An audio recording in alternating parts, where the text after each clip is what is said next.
Whew. Okay, y'all, let's get to it. Let's get to it. I don't know, my screen look a little blurry for some reason today. Y'all, I don't know what's wrong with my screen. Looking a little blurry on my phone. I don't know what's going on. But I'm glad y'all here to be with me today. So what's going on, everybody? How everybody doing? How's everybody doing? How's everybody doing? Let's go get this shut his on out to everybody. Let them know I'm on. You know what I'm saying? I gotta let them know I'm on, y'all. Got to let them know that I'm on here so we can get down with the get down with the get down.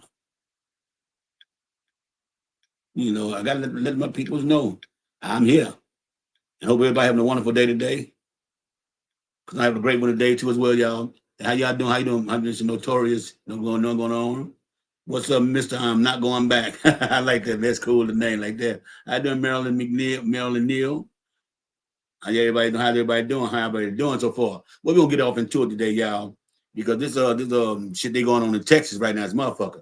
So the Democrats are doing an exodus out of motherfucking Texas to block the GOP. The Democrats are trying to gerrymander Texas, right? They're trying to redistrict everything so it'll be in the hands of the Republicans. So they're really trying to hit Houston and Austin right now and Waco, you know, because they are blue cities in Texas, right? And what they're trying to do is trying to manipulate the board, the voting strategy to get them a chance to win in 2026, which I don't give a damn if they redistrict or not. They're not going to win. The Republicans have fucked up so bad. They did fucked up so motherfucking bad that I don't see no get back after this, some of y'all. I don't see him getting no votes really after what Donald Trump did to these people. And these people losing their money and everything, their farms and shit down in Texas. Man, Governor Hot Wheels got them down there kind of fucked up. What up, Tori? How you doing? Tori, how you doing? Yeah, thank you, Melvina. Thank you, Melvina. Yeah. But anyway, so Ghislaine Maxwell, y'all. Here's the deal Donald Trump's trying to offer her, y'all. Y'all ain't gonna believe this deal here. This how you know he's guilty. She told Donald Trump she wants immunity, complete immunity, for her to testify in front of Congress. Now, when she testifies, she's gonna say Donald Trump never did anything wrong. He was never there. And she's gonna put everything in Donald Trump's favor, say he wasn't even there though. Right? That's gonna be the deal. Okay. That is going to be the deal, y'all. Trust and believe when I tell y'all this. That is going to be the deal what's going to happen, right? Now, if Donald Trump don't give her immunity, he would want to give her a pardon. No, she don't want no pardon. She wants immunity. Even I don't agree with her because she is scandalous what she did. That shit she was doing them girls. No. She deserves to be locked up. But at the same time, Donald Trump, he needs to be locked up too. They all need to be locked up together, each and every last one of them. But anyway, so if he tries to somebody just go give her a pardon, well then she's gonna testify to the Senate and House that you were there and you participated in those acts too. That's exactly what she's gonna say. And see, Donald Trump can't have that coming out because they got the files, right? They got the files, right? Oh, another thing too is that the Department of Justice and the FBI went back over those tapes of Jeffrey Epstein's cell, right? It wasn't 1 minute missing, y'all. They claim with 3 minutes missing. 3 minutes missing off that tape, right? Now, how come all of a sudden the camera malfunctioned just supposedly in front of his cell only? No other place in the prison did the camera malfunction. Just only his. So you know this no longer is a conspiracy, y'all. This is a cover-up. This is a cover-up, y'all. Yes, it is. Yeah.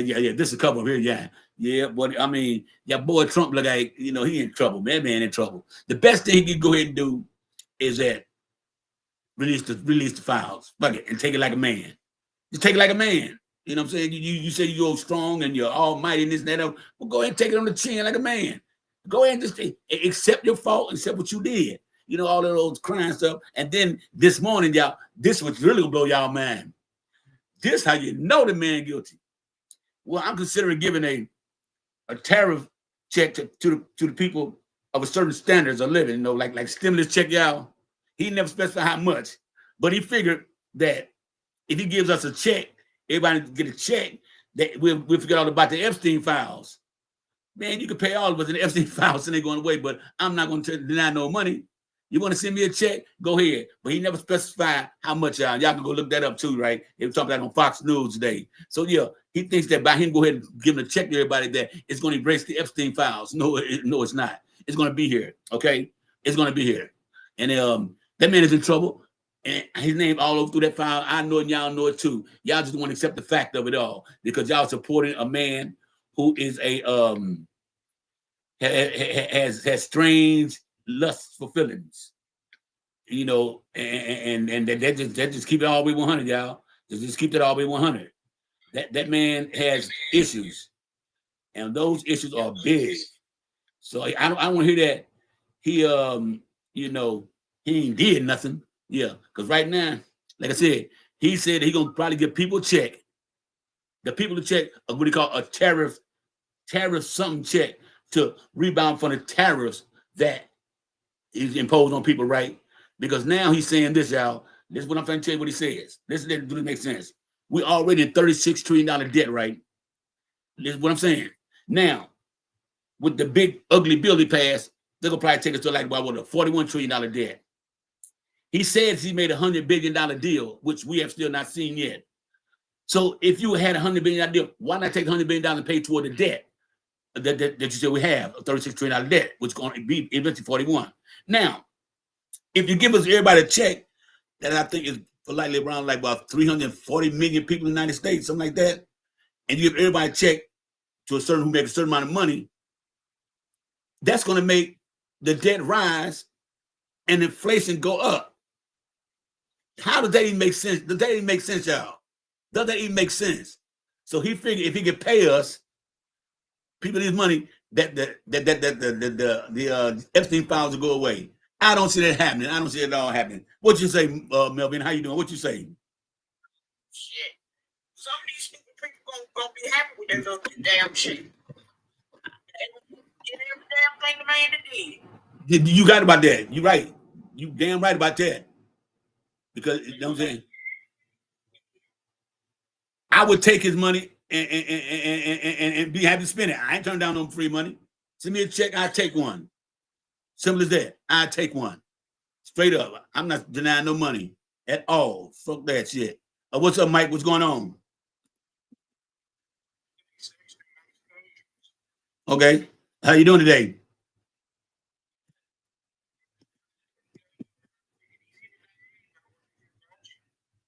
Sitting in my store and haven't had a single customer all day. What kind of store you have? Also, I sell safes. Safes. Yeah. Well, I might. You know your trunks. What I might got to holler at you guys. I need a new safe. I might got to holler at you. You got a online? Like I see it online, anything like that?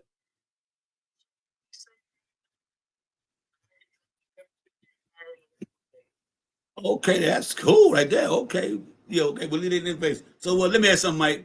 You sound reasonable, halfway decent. I'm not going to go in on you. But let me ask you something. In your honest opinion, and this just for common sense, not political or anything. If your name wasn't in the Epstein files and you knew it wasn't, and you knew it didn't be thrown, would you release it? Say they accuse you of being in the Epstein files, right? But you knew and know that you're not in there. You did nothing wrong. Would you release the file to the public?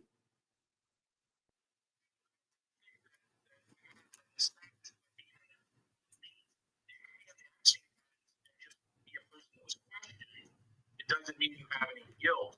You don't be in the Epstein files if someone else was questioned about you. But he has three. He had three women come out since say that Donald Trump did something to them, had relations with them when they were minors.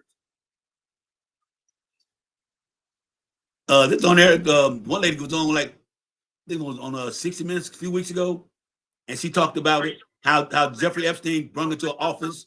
Huh? No, no, no, not her, not her. No, no, no, no, no, no. It's the one. She's a brunette, and she said that.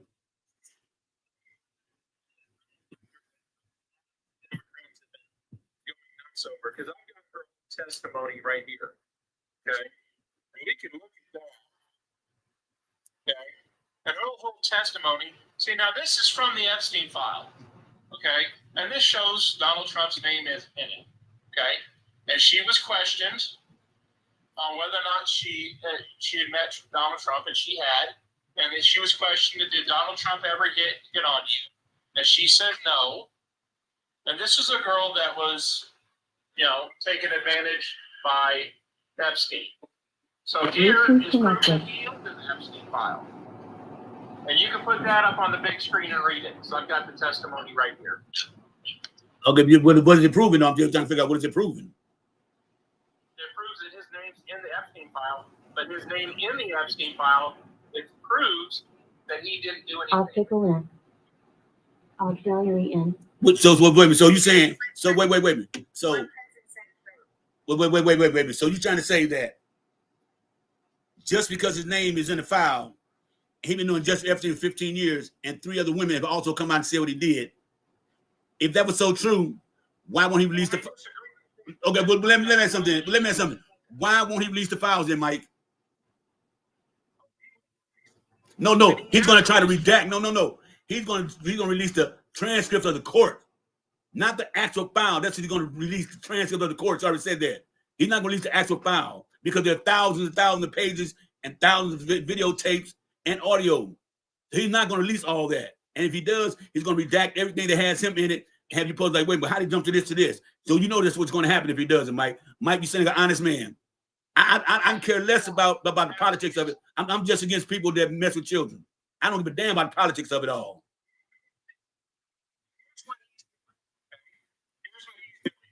So he released a bunch of files in the beginning of this term, okay?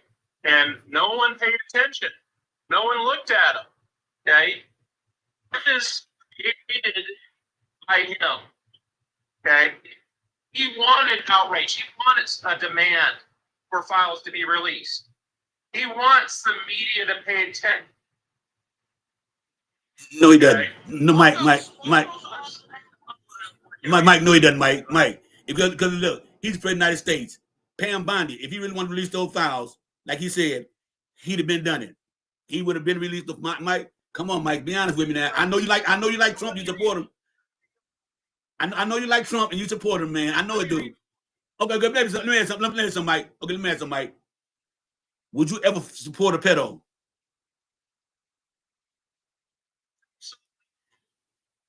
Would you support somebody who was accused of doing it? No. Answer the question. Wait a minute. Would you support? Okay, let me ask something. Would you support someone who's accused of it?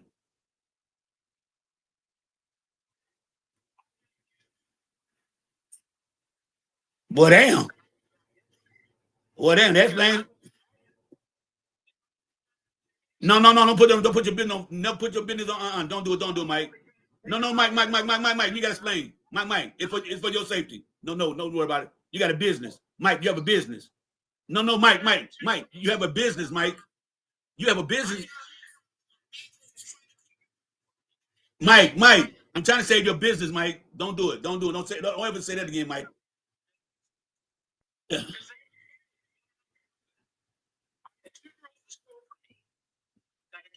Doing something, okay? They didn't know they were on camera the entire time. Then they found out they were on camera. They said they admitted they lied. Okay. They were caught stealing. So let me ask something. They accused me of doing something. So let me ask something, Mike. Let me ask something. You said answer my question. Would you support someone who's accused of it?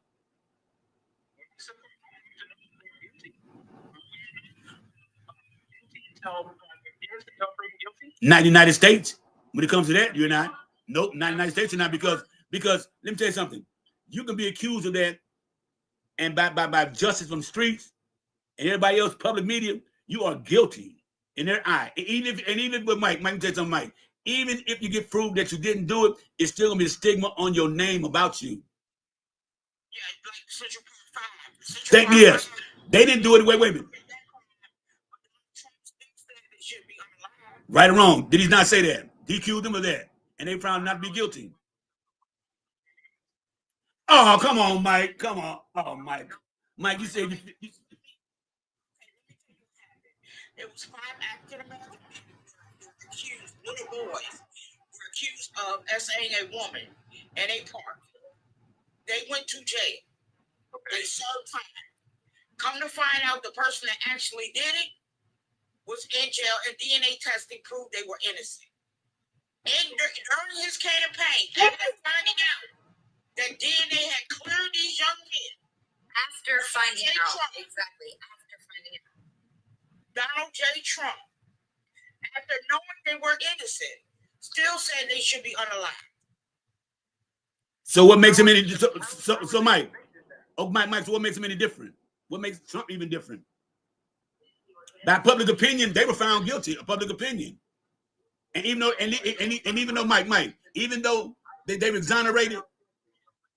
No, Mike. Even though they were exonerated, they weren't pardoned, they weren't given immunity, they were exonerated of the crime. Donald Trump still said they did it, and people still say they did it. So no matter if you beat the charge, you're still going to have that stigma on you, like I keep telling you.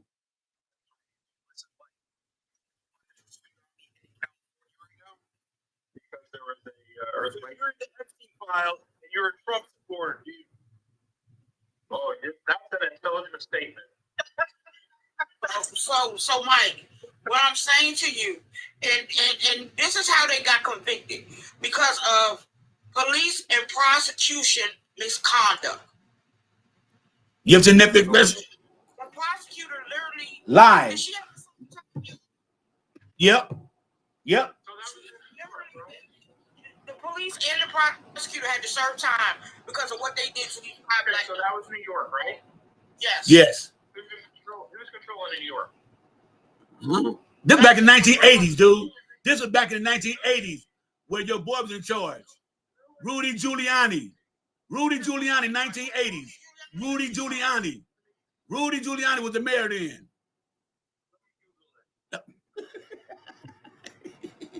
He so hate to see the fact that they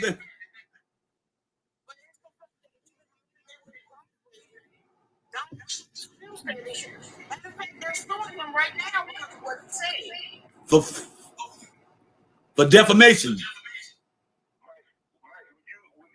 support a 47-time convicted felon? 34.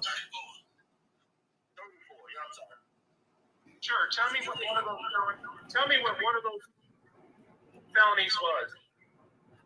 Oh, a fraud. Huh?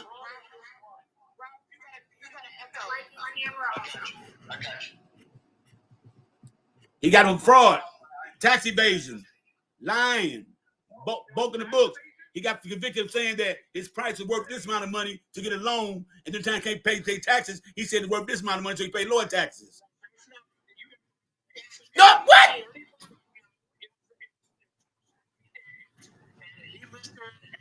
Dude, he got convicted. He got 34 felony charges, dude.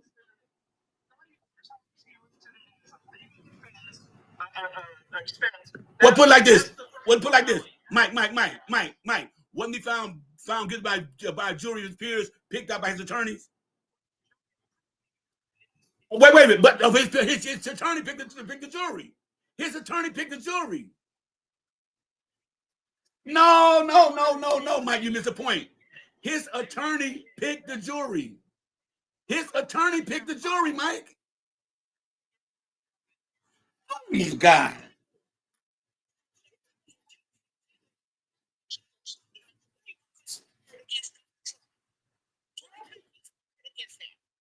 Oh, they hated him. Why would you think they might hate him? Because they're Democrats. No. That has nothing to do with it. That he's guilty. Did Donald Trump not stand? Donald Trump. Hold on, Mike. Mike, calm down, baby sugar. Look, Mike. Why do you think New Yorkers was upset with him? Could it be all the people he didn't pay? Or could it be because of what he did to the Central Park 5 kids? Mike crashing out. Yeah, you can see him crashing out. Look at him. You crashing out, yo. Oh, baby sugar. I'm gonna let Mike go, y'all. Y'all respect for one thing. Y'all ride it down with them, boy. Y'all go to hell with gasoline draws on support your people. I give you that. Man, this, hey, y'all, do my camera look blurry?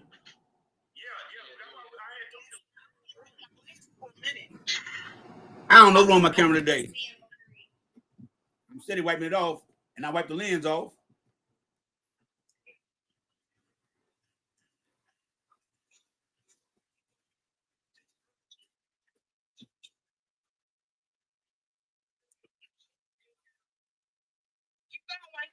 I can't go no further.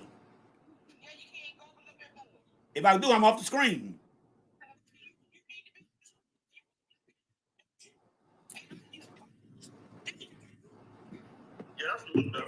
It's worse. That's worse. No, wait. I see my lens there. Hold up. There it is. No, because I had some Vaseline on my hand earlier. I got eczema, so I had to, plug that with that heart attack stuff. So I had to, my skin be dry, so I had to add on my hand earlier. But anyway, back to what I was saying. Yep.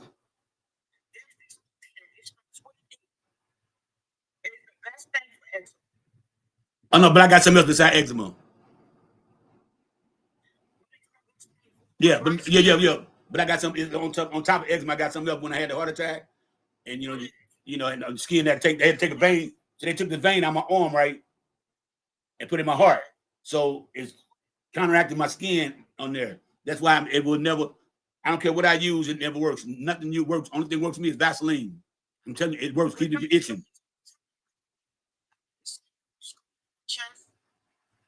Yeah. Me too. That stuff work. All right, well, I'll check it out.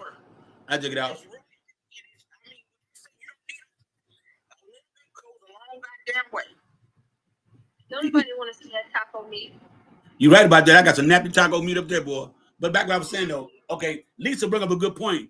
Lisa said after they was exonerated, Lisa, what did you say about what he did? Lisa, she must have stepped away for a minute.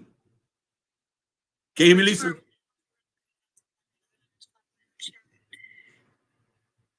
He said they should still be alive. Yeah, and that was after, like she was saying, I was making sure that I emphasized when he said after the fact that he knew they were innocent. Well, that you know what I'm saying. Well, like I said, y'all, heard Ghislaine Maxwell told me today, right? She want complete immunity, or she's not going to testify in front of the Senate for his ass, because what he wanted to say is that he wasn't there, he had nothing to do with it. Female said something didn't happen meant that nothing ever happened. One female don't make everybody. But he contradicted himself though. He said that what he had no 34 felonies. He said, "What are you charged?" And I told him, he said, "No, that was Stormy Daniels." You just said he had no felonies and convictions. Then you say it was for Stormy Daniels. So which one was it?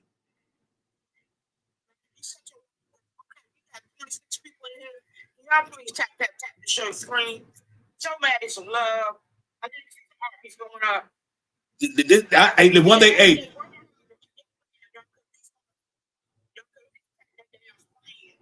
Get the tapping. We need to get him to 10K like that. Hey, one thing I can't say though, Ralph said it best though. Ralph said it best. them Trump supporters will ride and die with this man, knowing he's guilty all outdoors. But y'all notice. We changed, and that man was kind of red. Yeah, he got heated because they can't.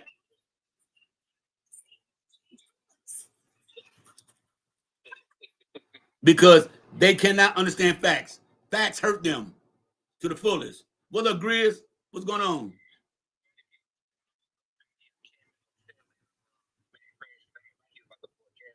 I think it did, didn't he?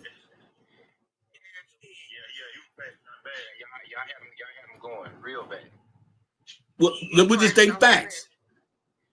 They run from the truth all day. You know that. And then he turned around and said he was charged with that. I'm like, whoa. about it. They always make an excuse of why the girl said something. Right. Man, ain't no reading the room. Let me tell you something. Yeah. When he said that, I started to say that too. I know Lena wanted to say something, but she didn't. I was hoping Lena was gonna jump in on that. I was hoping either her or Tamika gonna say something, but neither one of them did. I was hoping they gonna say something.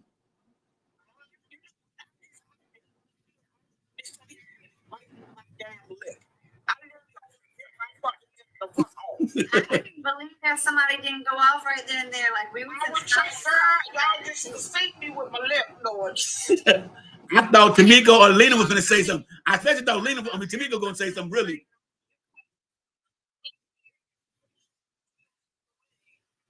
Oh, you walked away. The man said he said that he was charged with minors before. something like that. And he said, well, I was accused of that. And he blamed the girls for Now it makes sense. Now it makes sense. Thank you. It makes sense. Thank you. To save his ass. And I'm like, man, don't save him. That's what I'm saying. Let him go. Let him go. Let him hang himself. The man, oh my God. Yeah. But I was shocked.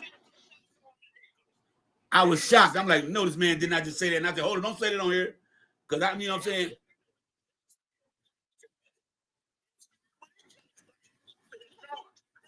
Yeah, he said he was charged with 2 girls got caught, according to him.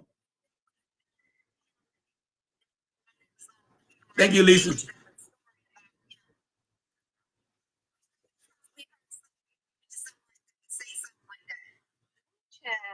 Ain't that what R. Kelly said? They manipulated the tape. That ain't him. Ain't that what R. Kelly said? They manipulated the tapes.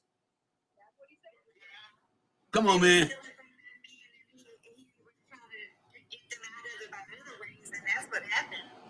Man, anytime, like I told, it ain't about politics. When it comes to that, I don't give a damn.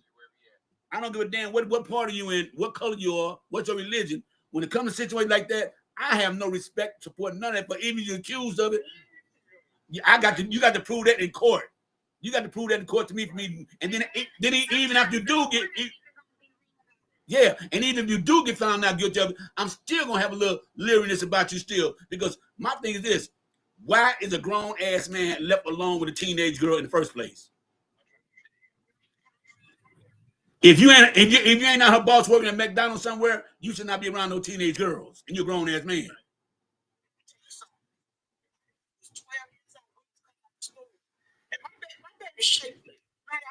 Show you a picture of my baby. Hold on, wait 1 second. I don't want to see if she's 12 years old though. There's some of us who are survivors, and at the same time, them same people trying to make up an excuse on why they was accused of doing what they was accused of. Right, Instead of being, Right, yeah, no. they never gonna own up to it. It don't matter. They always try to justify it. Or try to blame the victim. Victim shame and blame. Oh, she looked older than she was, and this and that. Yeah. I heard that too many times. The conversation on this knows it's a child.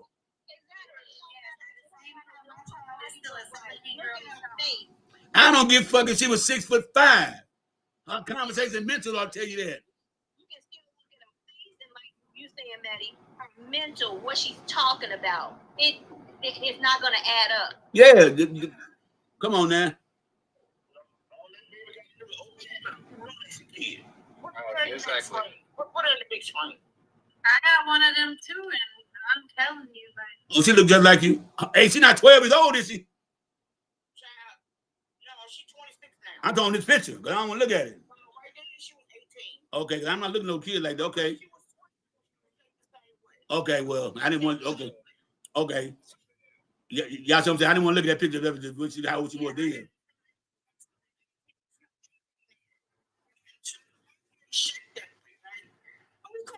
She 12. This man talking about, oh, you fine, bitch. You don't die today. Whoa. Be dressed like that, even if they fully clothed. So what? What they got to do with anything? That's what I'm saying. they still gonna be like, well, she shouldn't be dressed like that or wearing that. Like they gonna blame the victim. Yeah. A perv is a perv. You can't get it out of. You can't. Hey, what's up, Nick? How you doing, Nick? What's going on?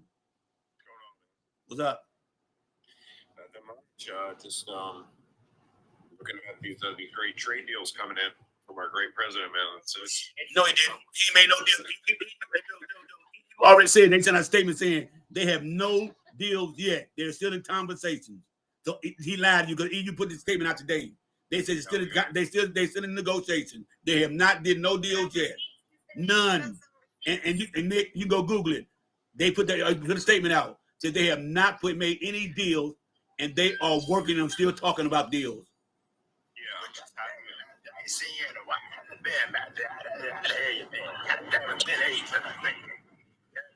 What this motherfucker here?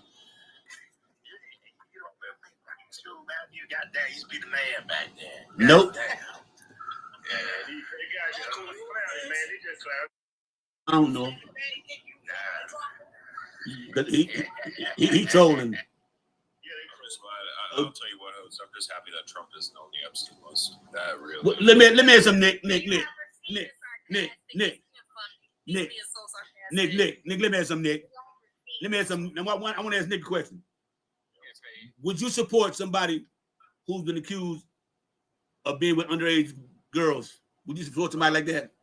Who's been accused? It's a hard no, but at the same time, if the list came out and he's on the list, no, I wouldn't support him. But no, not saying. But even if he's accused of it. If he's accusations are one thing. And the reason I say that, I can go on the street right now at a gas station, just that's an example, and literally accuse somebody of doing something that they had no interest in doing. I mean, it's just. And you can go to the gas station now and 5 people are just gonna randomly say that you try to touch them. And that's an example right there. It's an accusation. That's really how I put it. I mean, I need to see cold, hard evidence that this dude. But check it out, Nick. So let me ask you this question. So think about it like this: if the list supposed to be out, the so-called list, if you're not on that list, you should have no objection to it being released. Then, right? Nope, you're 100% right. So why is he trying so hard to not make that list come out? He's talking about protect the victims, but you redact the victim's name and then put the accused on there. So why is Trump so hard? Like, I'm not letting that get out. Because he on that list, Nick. Come on, now. I feel like there's people on both sides. Okay, Nick. Let me. Okay, Nick. Wait. Here's prime example. Wait a minute. This is gonna touch your conscience for real, Nick. Do you have a daughter? No, I don't have no. Okay. If you had a daughter, and your daughter said this man touched her, you said you wouldn't believe it because you got to have hard facts. Would you believe it? Would you believe your daughter? Okay, so if young girls already said this about him, why won't you believe them? That's fine. And multiple different locations, not all the same time. Yes. Come on, Nick. Yeah. But I mean, at the same time, like I said, it's not just Trump on this list. Everyone. So we already know. Look. Prince Edward. Wait a minute. Prince Edward admitted he was at the island. Bill Clinton admitted he was at the island. Okay. They were there with they said they were there with Trump. If they can admit it, why can't Trump admit it?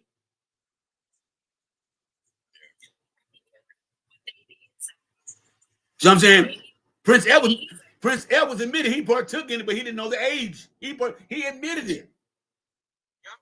He admitted it.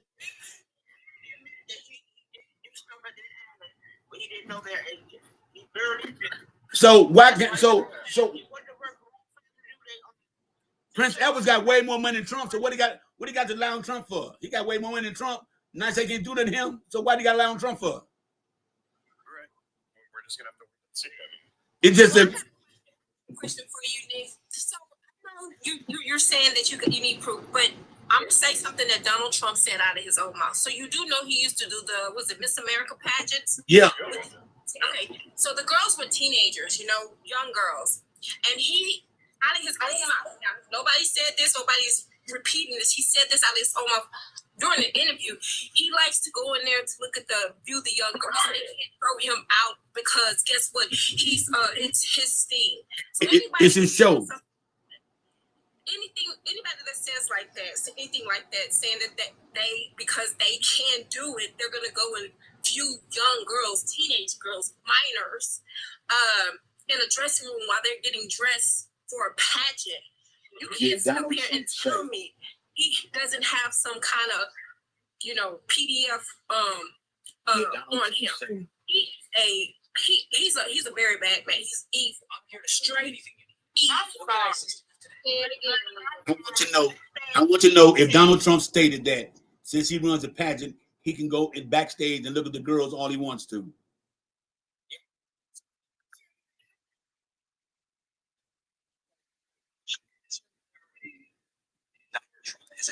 Listen. Hold on. Damn. You said Donald Trump just admitted. Damn, y'all missed it. Damn.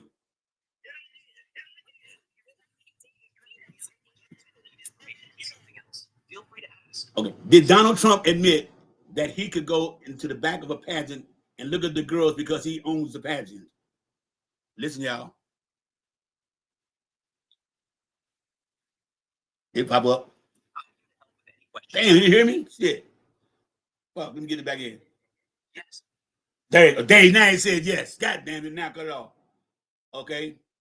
So the point is, he admitted it. He admitted it himself, man. He says since he owns the pageant, he can do whatever he wants to.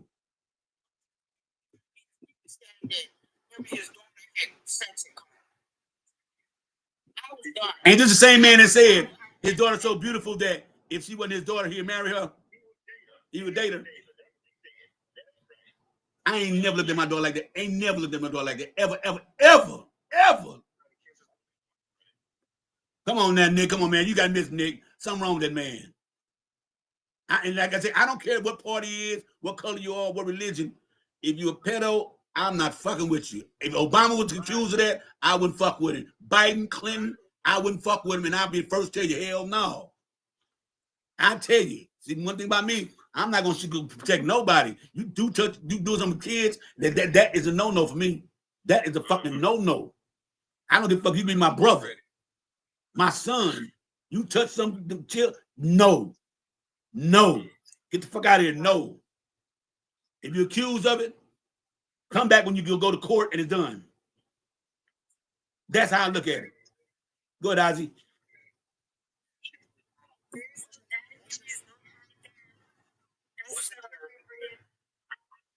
Isn't there a case of a 13-year-old that they settled out of court with?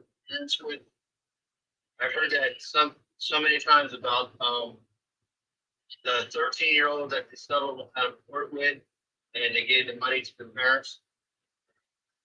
Well, that could be. It might be an NDA with it. It was. He did. Documents. So, well, here, bottom line is they don't care. They don't care if they had him on film with kids. They don't care if what he does to them.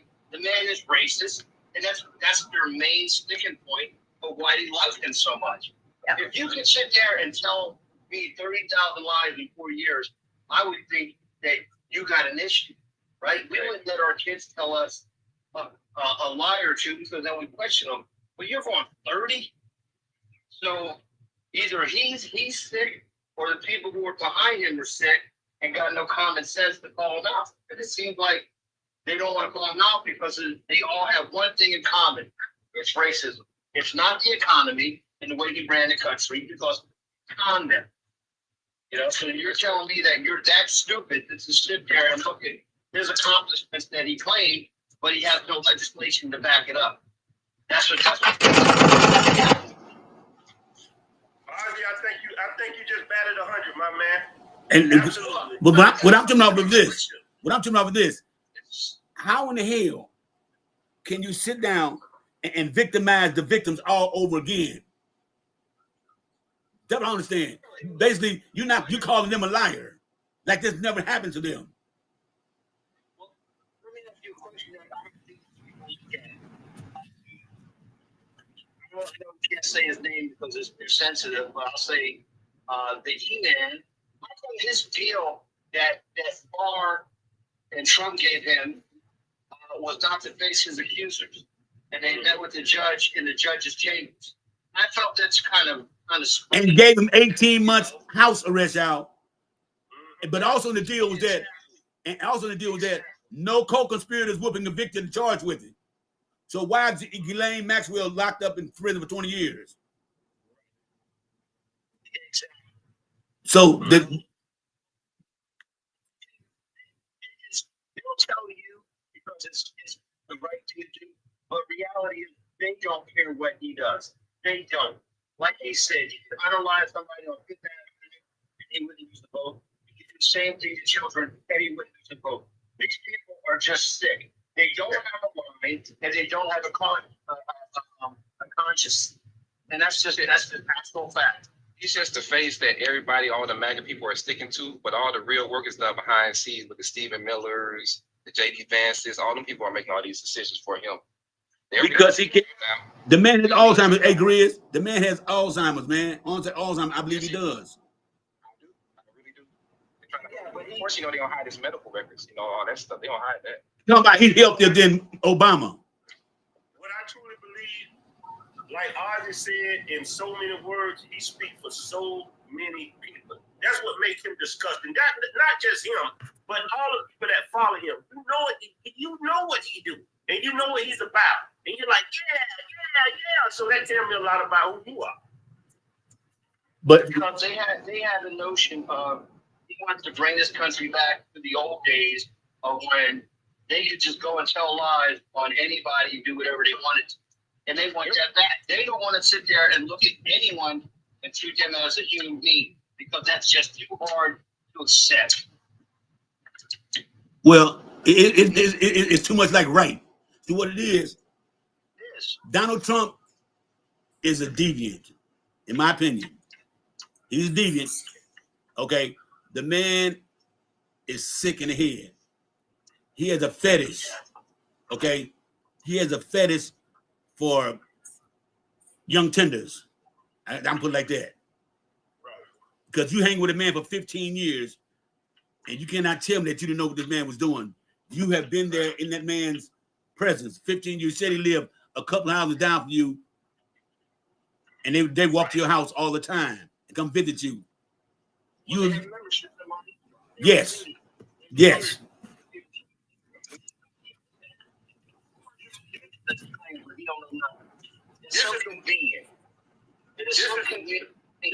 This is the one thing that I can't. What that guy name was Nick. That I agree with Nick on.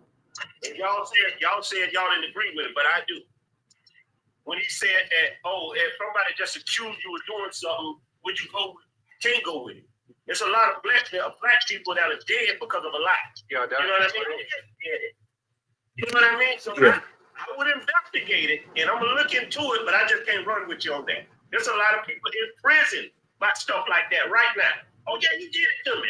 You ain't proved yet. What? When it comes to kids, what Ralph? Only I say Ralph. When it comes to kids, when it comes to kids though, I know, no, but Ralph. You know what I'm saying? You know what I'm saying? But when it comes to kids, that's a whole nother thing because kids, let me tell you something. Only time, wait a minute. Let's say there's a kid under 10 or 13. If they lie, and they've been found out many times that the parents coached them or somebody coached them to say that. But on a natural state, a child not gonna lie about nothing like that.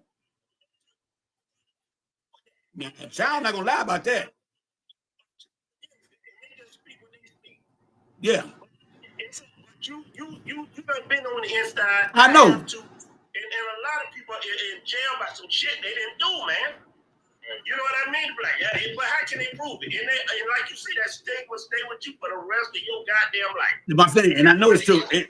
Hold on. Let me get out of this world on right quick. Give me waiting a while. I'm gonna get Nuke up here. What about this world? What's up? He's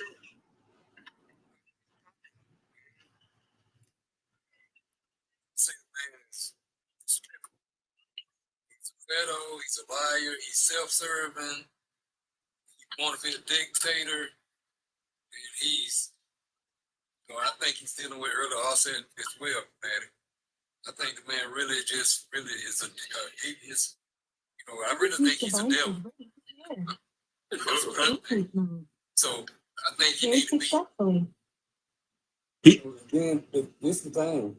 He's convicted. He's a convicted felon in the country where now us, I'm gonna say us, not me. I'm not a convicted felon. But a convicted felon can't even vote, can't even get housing, can't even get different places to stay. Come on, man, that's some crazy stuff right there. And he's running the country. And that pretty much because I'm a convicted felon. Mm-hmm. Okay. And you can't even place a vote, but he can run. He can have. No. I'm gonna vote now. I'm gonna vote now because I had to go through. My felony happened in California, so I had to go through the courts, and my case was so long ago, and I ain't been in trouble ever since. So I got the right to vote now. That's why I voted for Kamala. Yeah. Like a serious crime, then they let you. The last day I was locked up out of this world was April Fool's Day 2002. Okay. Years to be able to vote. Yeah, no, but it takes 8 years in Missouri. You know, but still, but you're right though. Most of them can't get a job, right? Can't get no housing. If you got a felony, you can't apply for Section 8 and none of that stuff. In most states, if you got a felony, you can't even get food stamps, male or female. Right. That's right. But how you run the country? But how you run the country? I think it's designed to push you back to the street. Because if you a hustler and you come from that life, you're not gonna starve out here. You don't have to make money. Well, let me ask you a question. Yes, sir. Okay, if you incarcerated, what could bring you? I'm just gonna say this. Say it as plain as I can say it.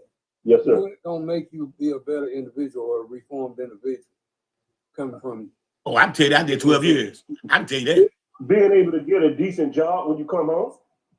No. I'm gonna get one. You get one. I got one. I'm gonna get one. Not Hey, out of this world. No. Out of this world.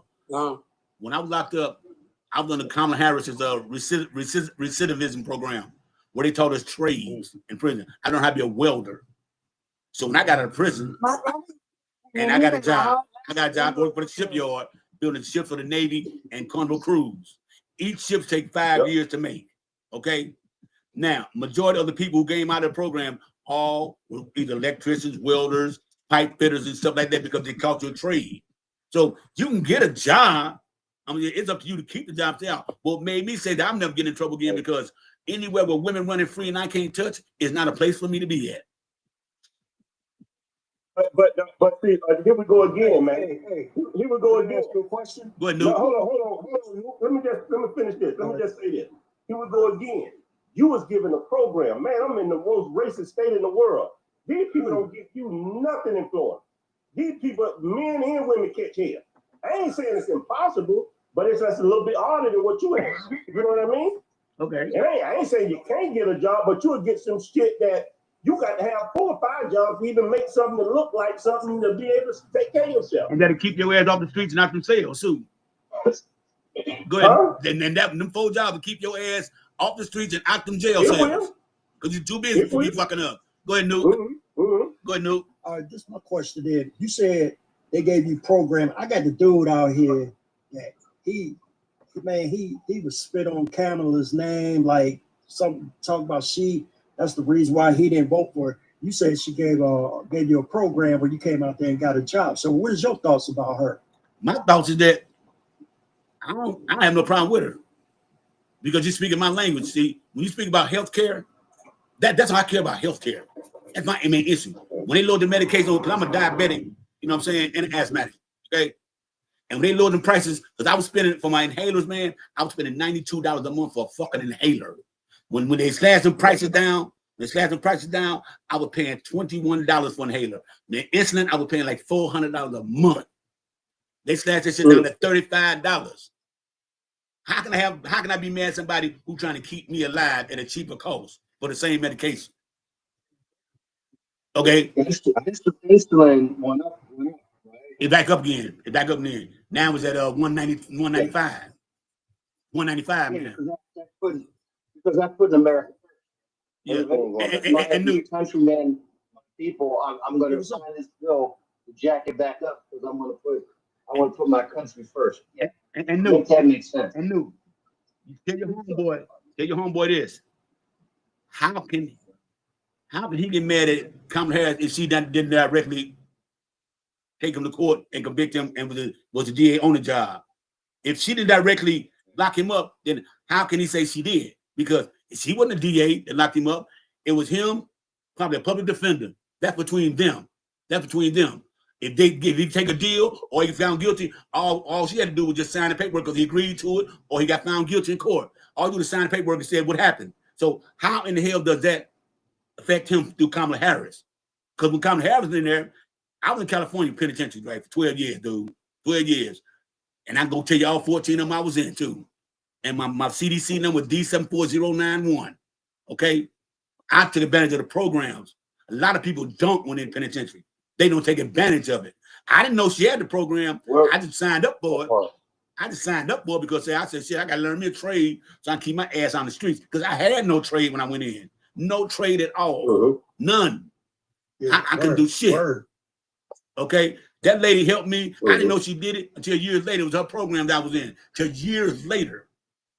Okay? So I got nothing against nobody trying to help me keep my ass out the penitentiary and trying to keep me alive, but for my health. Right. And if that's so wrong, then fuck me and fuck everything else. It's kind of it's more accountability to the individual. So like Ralph said earlier, there are a lot of innocent people in jail. However, there are a lot of guilty people in jail. And last time I checked, Kamala didn't make nobody go rob, commit crimes to get themselves in position to get punished. You know what I'm saying? That's right. Excuse me, guys. George question. He said he thought you were military, and I said yes, you were Navy. He said you can get that from the VA. Read the comments. Dude, I am a convicted felon, locked up while I was in the military. Got a bad conduct discharge. I got a big chicken dinner. 214. Yeah, I had a dishonorable first. I got it upgraded on what's called. Yeah, upgraded. Honorable conditions. Yeah, no, BCD, bad conduct discharge. I pumed somebody while I was in the Navy. Okay. Okay, so yeah, bad conduct. You still can't. Yeah, you still can't, right? Yeah, no, I'm qualified for no benefits. I committed the worst felony. I've committed the second worst felony you commit in the military. The first one is unaliving. Second one is attempted unaliving. Third one is raping somebody. Okay, so y'all need to get that understood. So while George run his mouth, see, even though I did all that, George, if you've never been in the military, you're not no fucking patriot. I'm a fucking patriot. Because I put my ass online with this motherfucker. And by the grace of God, I'm not glad I did what I did, but it made me miss that goddamn Iran-Contra war. We damn so going over there. Okay? So like I say, Kamala Harris did nothing. If Kamala Harris went in the courtroom saying this man did this and he did that, then then he could say that. But everybody keeps saying it's a lot of innocent people in jail. Of course it is. But on the same token, look how much dirt you did and got away with, didn't get caught for.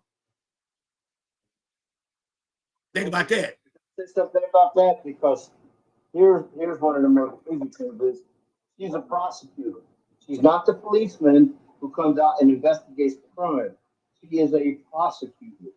Doing her job she get paid to do. The policeman comes, and the police come, they arrest you, they have evidence, it gets pushed up to the prosecutor, and the prosecutor will say, yes, there's a crime here. You know what makes so mad too? Basically, what's that? You know what makes me mad when they say, oh, Kamala Harris locked up all those black men. Well, if you look at it, Marshall Clark locked up more blacks and Hispanics than any DA ever in California history. Ever. Yeah, but that's fact. It's crazy because they try to make it seem like her job was to go out and investigate. Her job was her job is to read the police reports and look at the evidence and say, yeah, we can prosecute on this. Exactly. You know, and it's just so misconstrued. And let me tell you real quick. I'm gonna tell you real quick. I think what it is, the conversation we having, I can agree with a few things, and then I got my own opinion that I just don't agree with certain things. I think when white white people or white people go before a judge, the judge see compassion for the stuff they did. But when we go against a judge that look like us, they have no mercy. They when they hit that goddamn gavel, you just as guilty, and they have no mercy on you. I done been in court just like that, like a lot of people. No, I can't say that. I can't say that. Ralph, how can you say that, Ralph? Yeah. My judge was black. My judge was black and a man at that. Okay? Because what I was facing was 19 years to life in California. 19 years to life. Life in California means life. What part of California was you in? San Diego. What part of California was you in? San Diego. Okay. I was So the judge told them, because I sat in the county jail for 2 years, the judge told them to make a deal. The file told them, offer a deal.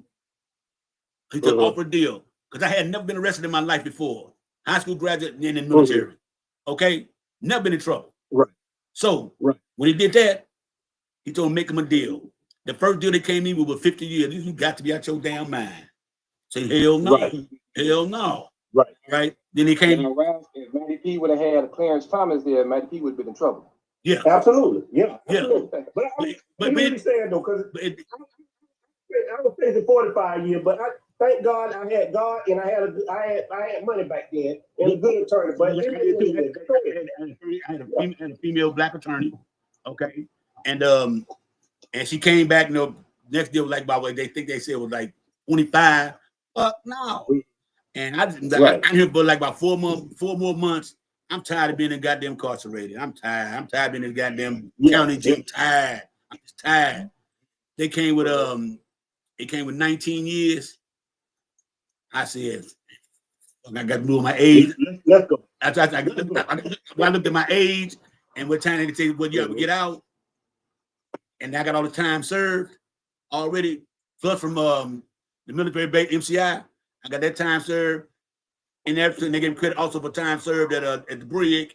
So I got all the time served plus what the JAG gave me. So I ended up with like about 5.5 years credit. And I took the 19, which left me with took 19, which left me with 14, and I ended up just doing 12 on that and getting the fuck out of there. Like I said, I got locked up. I got locked up 9. Yeah. Was it 85% in California back then? Yeah. Okay, well 85%. Okay. I got locked up. No, it wasn't 85% then, but that's what definitely I had to do. It went 85% then, but they told me I was going to do 85%. Because they never would have just did half of that.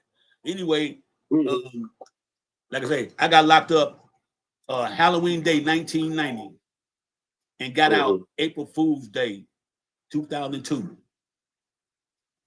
Wow. Okay, so I can tell them I've been in the streets and I've been in prison. I'm not no motherfucker talking shit. Like I said the other day, we had that motherfucker over here talking about he been in the penitentiary. I schooled his ass. I walked that walk and talked that talk. I've been there and done that in all aspects. I've been a good dude and I've been a fucked up dude. Okay, but through it all, one thing about me, I've always stayed the same and always had this motherfucking triple personality that I got right now. Because I kept motherfuckers laughing in the penitentiary, even the COs. I kept motherfuckers laughing. Okay, because my personality. You look at me, I'm no threat. You come to face me, you're gonna look at me. I don't pose no threat to nobody because I don't look like I pose no threat to nobody. Because I don't want nobody to think that I'm a threat. Because when people are afraid of you and think you're a threat, that will end your life right there. Some people get intimidated, that will end your life. And people understand that. Okay. My thing is this: don't fuck with me, and I won't fuck with you. That's simple as that. That's as simple as how that goes. And when I hear people always talking about what the court system did, the court system is only doing their job. The court couldn't have got your ass unless you did something, put your ass in the motherfucking courts. Okay, if somebody lied on you, then the truth will come out in court. But until then, you put yourself in that position. And I tell everybody all the time, well, I went in jail for nothing. Okay, well, think about all the shit you did that you didn't get caught for, like breaking all them houses and cars that you broke into and then you get caught for it. All that shoplifting and shit you were doing, didn't get caught for it. Yeah, now you're paying for it all in one whack. That's what that is. That's called karma. That's called getting their lick back. But you know, I love you, brother, but you know that ain't always true. It's a lot of cats that do nothing. You just said that. I just said that. I just said that. Let the court prove it. And let the court prove it. Yeah. Cats ain't did nothing. Ralph. They were just squeaky clean like you are. Ralph, let me ask you something, Ralph. Yes, sir.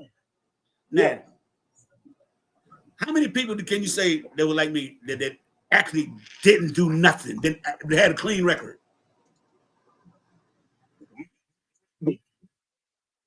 I don't know. And I can't say too many of them either. I'm saying for me, my background, my record showed that I had never been in trouble ever. So my thing showed that.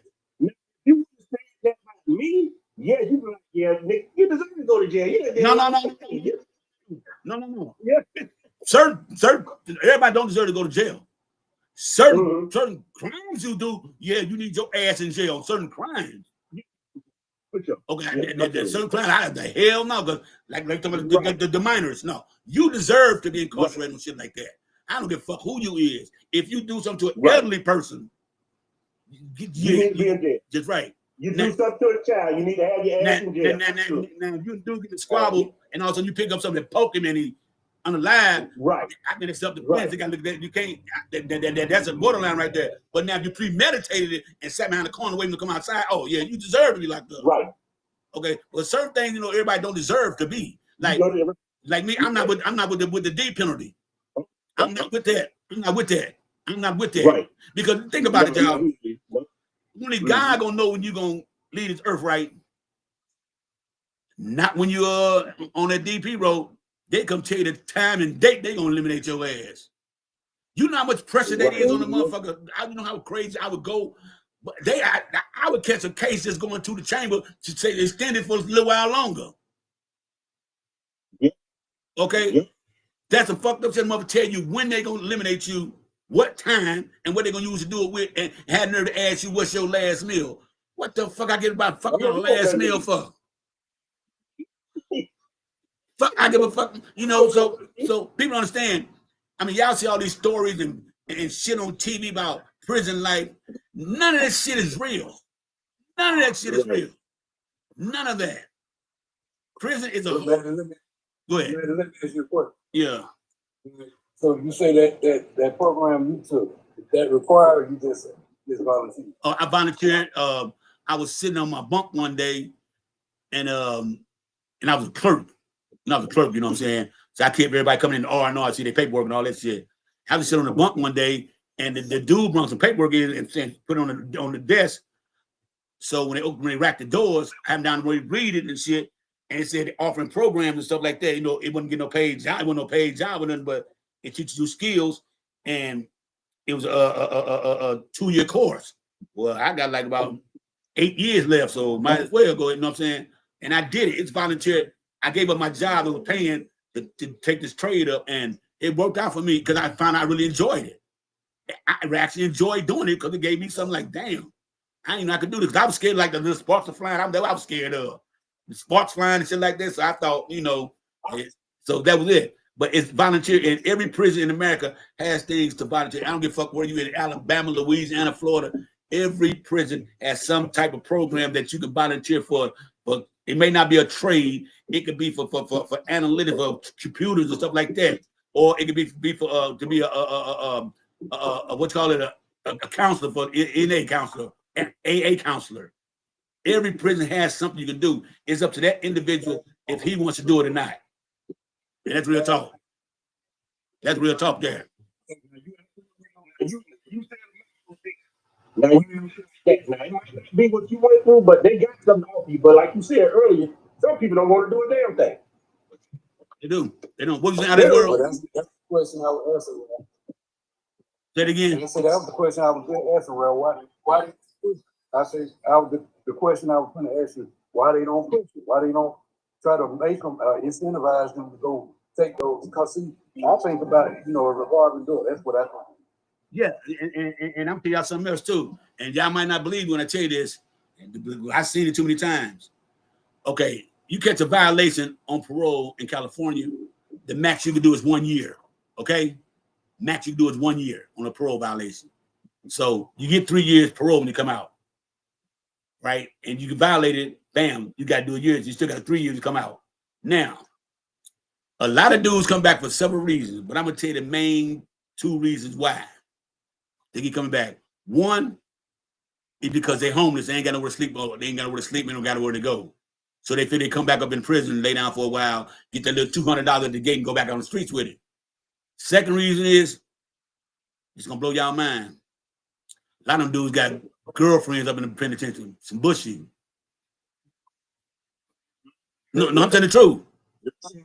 I'm telling the truth. Listen, man, listen, I got a brother that been going. He started in juvenile. Oh, shit. He been going. He older than me, 2 years older than me. So this is what I told him one day. I said, man, I believe you done left somebody there, man.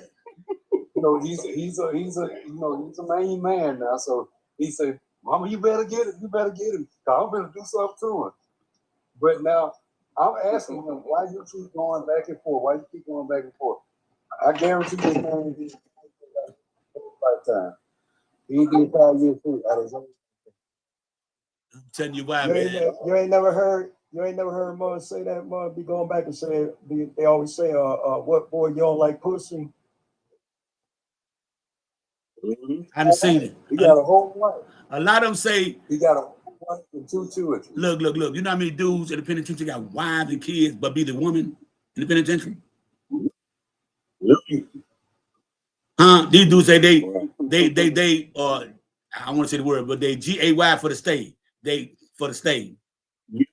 Yep, for the state. Yep. You get what I'm saying, right? Mm-hmm. Dudes, mm-hmm. It be some. Yeah, I'm gonna tell you nothing. It be fucks you up too. Some of them dudes be having. I'm just saying the word. Y'all put the initials. Y'all put an acronym to it. No. I'm gonna say the word. I'm gonna say the word. And y'all just put the acronym to it. A person in They some of them have a person in management positions. Why they in the penitentiary? Person, PIMP. Why they in the penitentiary? Yeah. A lot of them be getting. I'm just keeping it real with y'all, man. Maybe tricking. Yes. And Manny knows this personally. He went a step farther than me. I was just counting, but these guys, they gangsters on the street, real thug. But when they get in there, they be somebody's girlfriend, boy. Soft as cotton. Mm-hmm. Man, you know how many dudes you see in the penitentiary walk around holding? Oh yeah. Would you see how many dudes, the hardcore gangsters, walk around holding another man's belt buckle while they walk in the yard? Mm-hmm. Well, you know, I ain't never been, thank God, but you know, I can imagine that's a different world when you're inside them locked up. That's a different world. That's horrible, though. So you gotta survive. Just in the county? It's hard. It's hard out there. Right, I can see you go to the penitentiary, but they doing it in the county. It's not in the county. Yeah. Tamigo. Take it back, Tamigo. It starts in juvenile hall. It starts in juvenile hall. Oh my. Yeah, it does. I ain't never been there, but it does though. But yeah, you're right. Juvie. Juvie is where they try to break you. And I feel sorry for a lot of these women. They look at these men, they come out, they all cut up, they look good, this and that. That man like men, man. You know what I mean? Right. You like, oh, that ain't your baby. His baby is back where he came from. Yeah. Let me tell you something. If them women only knew when they came to visit them dudes, they look up, they come out to the visiting room and be like, you know, like this. As soon as they leave that visiting room, they took no. They go back in their visiting room and take their visiting room clothes off and come back with a white t-shirt, tying on a white t-shirt, like a skirt on and shit, with red Kool-Aid on their lips and shit, and a thing on their head.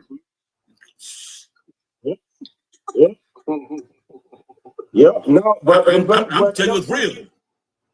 And he right, but I'm gonna tell you this. It is. And some of them cats do that for survival because they can't make it.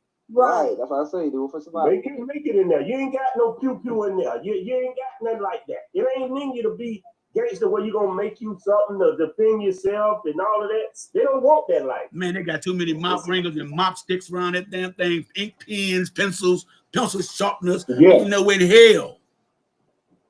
But see, this my thing right here, man. This is my thing. Okay. Where I tell my brother, and I used to tell him to create a whole system because he was trying to get a job, right? He finally got one with the city, right? But then I said, bro, you ought to create a little system. It's called a felon fight for work. I said, that's the time when Oprah was real high. I said, I don't tell her how many folks get behind Oprah probably high. So then I started telling myself, the music, people go back, but he said being broke is the closest thing to death. He didn't want to beat the broke, he'd rather be dead. Let me tell y'all something. I would rather be broke than end up in a cell with another man. Me too. Okay. Bent over. Hell no, because let me tell you. In the cell and smell a joker all day, and y'all pee and drink out of the same toilet. You got to go to the bathroom, man. You crazy? Let me tell you something. Wait. Bad work. Let me tell you something. I had 3 cell fights, right? Right? After the third one, they modified me a single cell status. Because after my third one, this big old buff dude from LA, I've got his name, big old buff motherfucker, I'm laying on the bottom bunk. He come in, he look at me and hop up on the bunk, right? So I'm making the bed up. He finna make the bed up, look at me and reach down and grab the honey bun off my shelf. I ain't say nothing. Yeah, I didn't say nothing. Yeah. So I just started rolling my mattress up, roll my radio up, put it in the box, took my legal mail out, put it in the box. Yeah, I ain't say nothing. I rolled my mattress back. I put my boots on, unplugged my TV, put that up under the bunk. I come out early because at that time I was a clerk. So they popped my cell door every morning at 5 o'clock. So when they popped that cell door at 5 o'clock, I told them, hold up, I gotta mop the floor right quick. I held my hand up, don't shut the door yet. I came back with a mop ring, one of the metal ones, some big ones. They just squeeze metal, right? No, you didn't. He was in the sink washing his face. I swung like I was Hank Aaron. Tore all this up. His teeth was laying in the sink, and I just got to whooping on him. He was bigger than me, but I took him down with that one leg. He got hollering like ho. He was hollering like ho. And they came. And at that time, I'm still 6 feet tall, but I'm probably like about 175, 180 pounds at that time. Right now, I'm like about 210 right now. But yeah, and I wore that mop ringer. And when it hit the alarm on the building, I shut the door, bam, and lay down outside the cell door because I'm gonna give him a chance, get him trying to get me while I'm on my stomach. So I got him in the cell. And police like, well, damn, because they everybody thought I was just quiet, they came and got me, and everybody like, what the fuck happened in there? And so while they got me handcuffed on the bench, because they take me to the, I know I'm gonna go to home. I know I'm gonna get shipped out of here. I'm gonna get shipped out. I know I'm gonna go to the SHU. The SHU is like segregated housing unit. Okay, that's where I don't know if you ever heard of like Corcoran or Pelican Bay, California, but those two are the worst prisons you go to, right? For violence. I mean, they on the cracking level 5s. So I know I'm going to one of the two. I already knew that after what I did. So I'm sitting on the bench, and I see everybody in their window ask me, because they all call me St. Louis, what happened, St. Louis? I ain't saying nothing to nobody, And then when they rolled the dude out, they had to get a gurney for that dude. It was blood just dripping everywhere and shit like that, man. It was, and by the grace of God, but I didn't notice neither though until after what I did. The police told me they want how long for somebody want to do that to him. I'm like, what you mean? They said, that dude's a bandit. I said, what? Y'all know what a bandit is, don't you? Booty bandit. Yeah, I didn't know it. He's a predator. Yeah, he's a predator. Yeah, he's a booty bandit. So yeah. So I didn't even know it though at the time though. But I wore that out, and then so I got shipped off to Corcoran and shit, and that's why I learned to trade at Corcoran. Okay. So, but I see him a few years later because I made all back down to level 2 status where I was in open dorm. I didn't like the open dorm. I said, man, send me back to a cell. So they sent me back to a cell. And I see him one day, and he looked at me and made a quick U-turn. Made a quick U-turn. And he was on the same yard me. Every time he would see me, he would walk the other way. Now, remember, this dude, he was about 6'3", about 260. But every time he would see me, he would walk away. If they playing pinochle, somebody say, look up, come be my partner. He playing the pinochle game too. He'd get the fuck up and walk away from the table. Yeah, so you know me. That's why I say, that's why I tell y'all, dudes that go in there and get turned out, bandits know who to fuck with. They can sense, they can sense the sissy in you. They can sense it in you. They know who to approach. If a dude, like I just tell this youngster, he first came, name was Chris. And I look at one more good story. We got. Oh yeah, okay. Y'all gotta tap screen. Come on, go on. Tap screen, y'all. I'm gonna give y'all another story. Tap screen. Everybody tap screen and share the video. Share the live. I'm gonna tell y'all another story.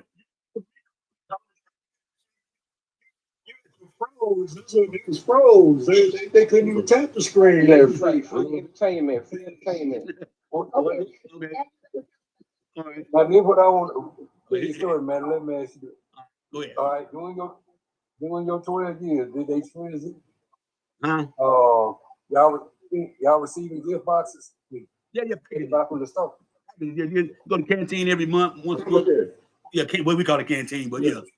Commissary is every week in the county. Canteen is for the month.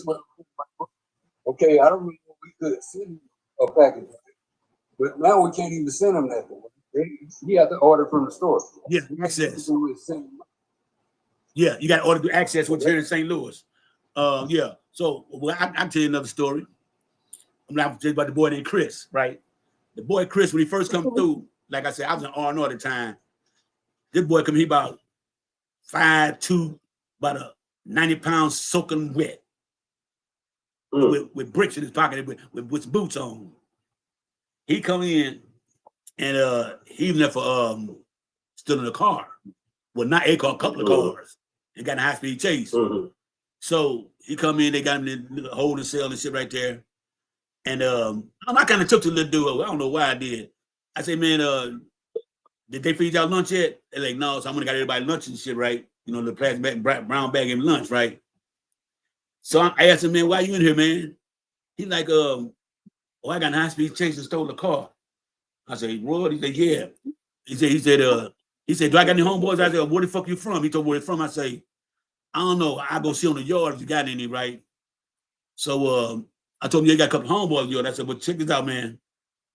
I said, look, man, whatever you do, don't let nobody offer you shit. Because I'm gonna tell you how they're gonna try to play you, little man. They gonna think, hey man, you want to here, man, go to honey bun, man. Here, take the honey bun with you, or here, man, take the bag of chips with you, man. You know, till you go to the store or something. They're gonna give it to you. They're gonna come back and say, you got my chips or my honey bun? You're gonna go to bed, yeah, I got it here. No. The one I gave you. Not what you bought from the store, the one I gave you. Do you got that? Now, and they're gonna tell them, you gotta pay me, partner. Lips, hips, or fingertips, what you was gonna do? I had to give them game on that. You don't take nothing from nobody in penitentiary. Nobody.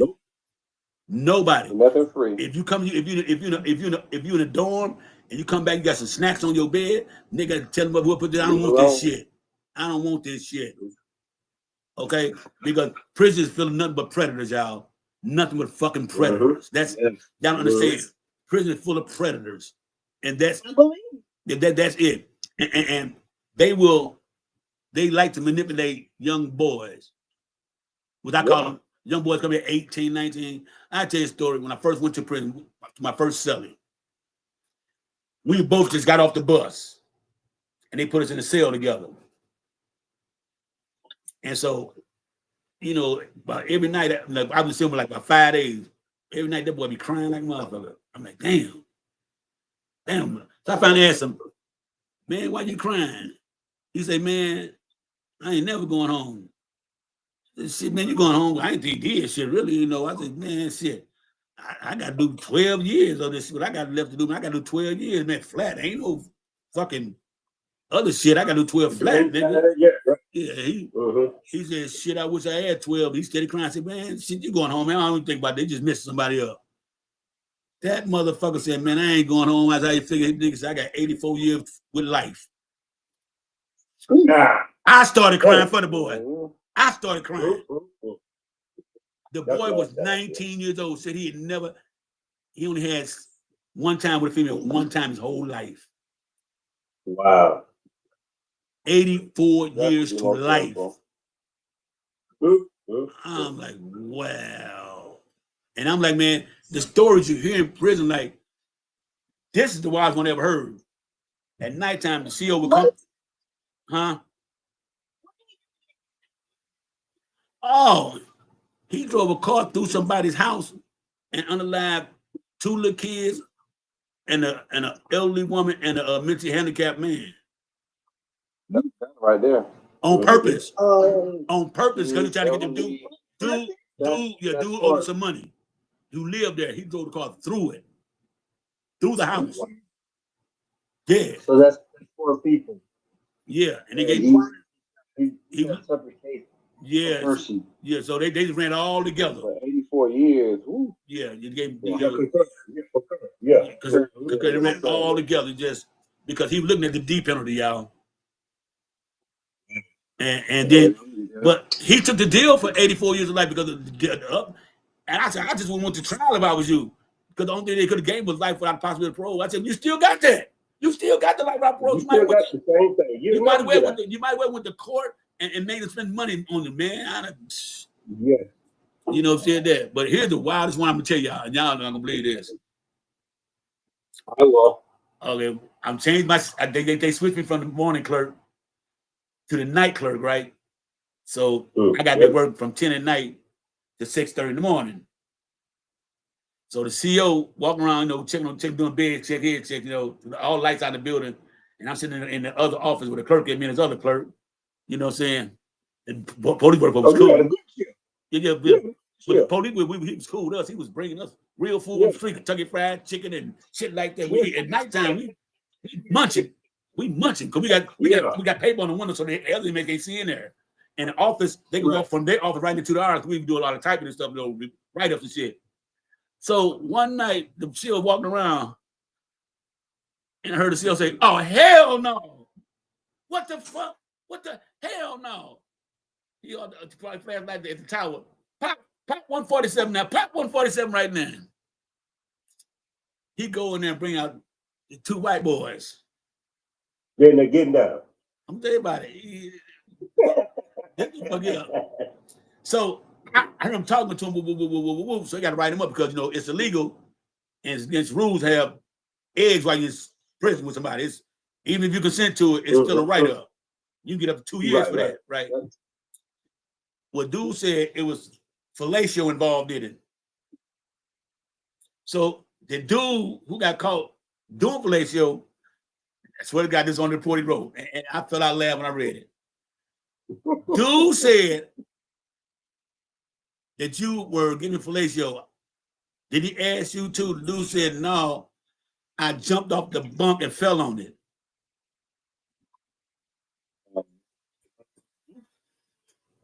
Even though. Dude said he jumped off and fell on in his mouth. He said it by accident. My thing is, if I'm in a cell with a man, why you got your thing out in the first place? Right. The man says tripped and fell in his mouth, y'all. And I had to write that, and I was just laughing so hard. I let the Asian boy read it. He was laughing like a motherfucker. I was like, oh hell no. Man, I'm telling you something. Prison is a mother. Man, prison is violent, but you got some of the dumbest criminals in the world in prison too. Dude, them robbed the bank. Here I'm telling you, we are Gibson County Jail. They rob a bank. Listen, adding y'all, all this simple adding. 3 dudes rob a bank, right? Y'all live 3 dudes, right? They get away with 30,000. 3 dudes get away with $30,000. They leave the bank, go across the street behind the Carl's Jr., arguing about how to split 30,000 between 3 dudes. Wow. They get caught arguing, Comment. getting ready to fight. That's how they get caught.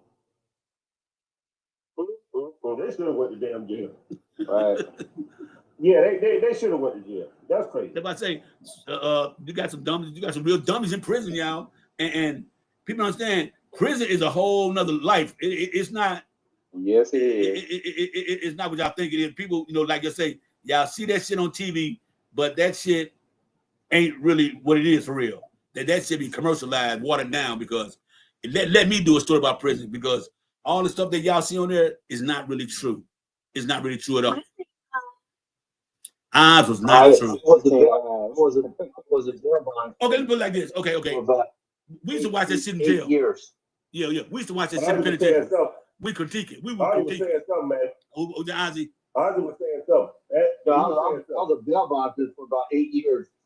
So yeah, I would hear all kinds of crazy stories and stuff like that.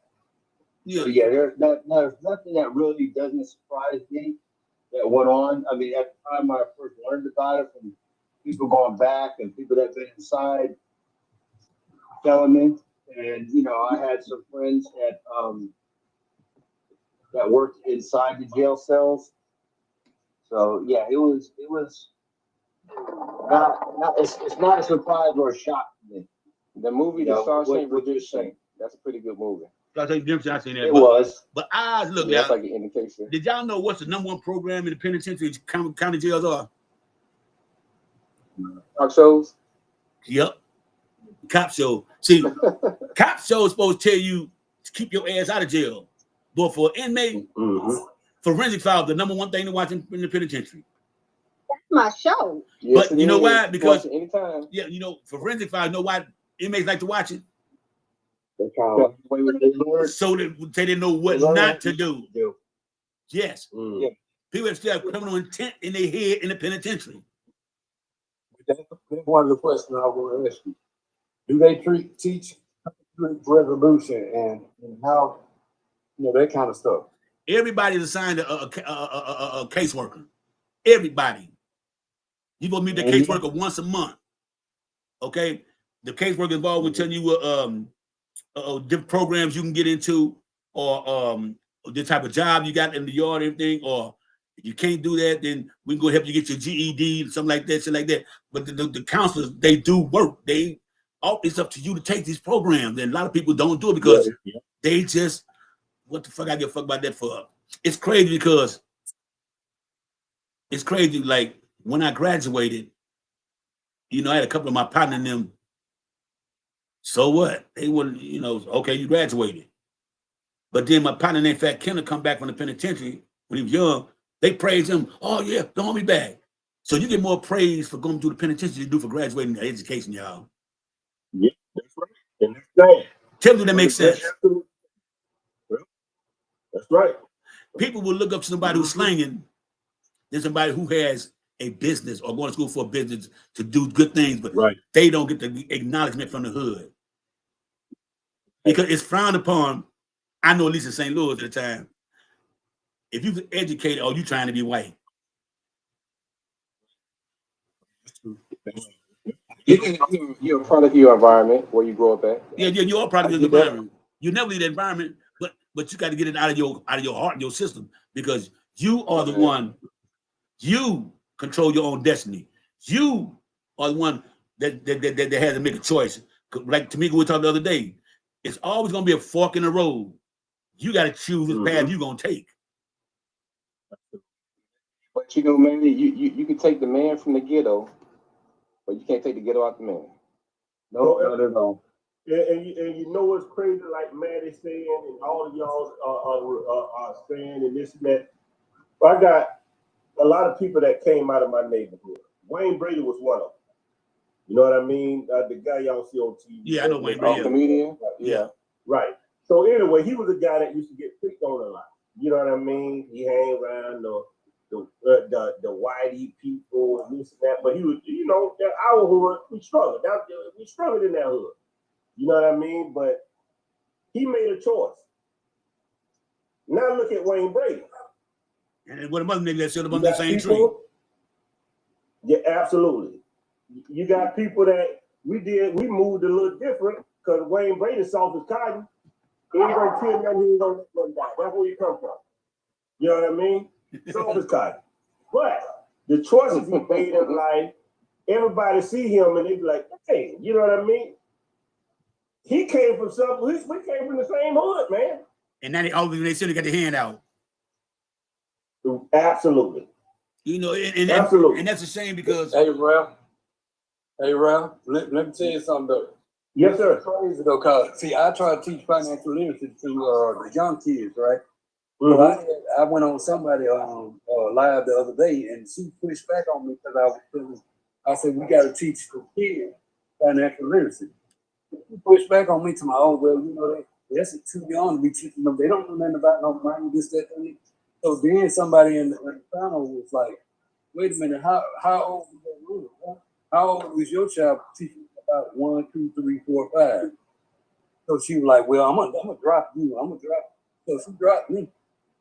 But so I'm like, you know, crazy. Why would you not want to teach your kids about financial literacy? Because you when you came on this, it was me, Tamiko, Ralph, and I think Lena too was on today. You talk about financial literacy with us. Yep, he sure was. Yep. Very important. Because remember I told you I understand. Yeah, remember I told you I understand the crypto coin, all this shit, and you, Lil Booty, Lena, and all them trying. They all teach me about that. Yeah. Remember I said, man, Ralph, that's foreign language to us. The crypto because it's too speculative. So when you mess with that, I don't teach them that. I do believe that probably gonna be the money, you know, in the future. But right now, I'm talking about right now, you gotta live for the day. Hell yeah. Hey, I can tell you a story, something that's real crazy. Had this dude, we growing up, nigga name was Byron. Squaring the motherfucker. Byron was squaring them up. I mean, square. You catch him sitting on the front porch reading books, science books and shit like that. He was square. He liked this one girl named Adrian. She would not talk to him. Yeah. But I'm not saying he wasn't no bad looking dude. I'm still on masculinity. Said he wasn't no bad looking dude. He was just square. You know what I'm saying? But he would hang out with the fellas every now and then. But you know, when it comes time to do something, no. He wasn't doing nothing. You know what I'm saying? But he would never tell him nobody. But he was involved with him. So going through high school, trying to talk to, she would not talk to him. Right? She always wanted to mess with the thug dudes, right? I want to mess with thugs. You know what I'm saying? Dudes like me was wild too. She didn't mess with dudes like me, you know. Basically. So anyway, he went to school. We hadn't seen him boy in about like 7 years. He come back. He's a motherfucking doctor. Or orthopedic surgeon. Right? So he asked for aid with it. He got the weight on him now. You know, he looking like a man now, you know, like a man. Still square, but not, you know what I'm saying? He's still square, but he got the little, I got that confidence now. That swag with that confidence. So we was out kicking it, we celebrated, okay, you got the doctor's degree. You know, we mess with man. I got the little thing hurting back here. What that mean? You know, we fucking with him, you know, shit like that, right? So he asked for the girls that I say, shh, you don't want to see her. He's like, man, she's fine. We're gonna let her say, you don't want to see her. He said, man, what she look like? I said, man, you don't want to see her. And everybody said, no, you don't want to see her. You don't want to see her. So finally he said, well, man, take me around. About a couple days later, he said, man, take me around where she live at now. And I said, man, okay, you don't want to see her. He still had the yearbook, how she looked when she was in high school. She was bad, and I ain't gonna lie. She was bad in high school, high yellow with green eyes, and the little long hair and stuff, nice little body on and up there. She was fine in high school. Swole up. Looking like no. She didn't swell up.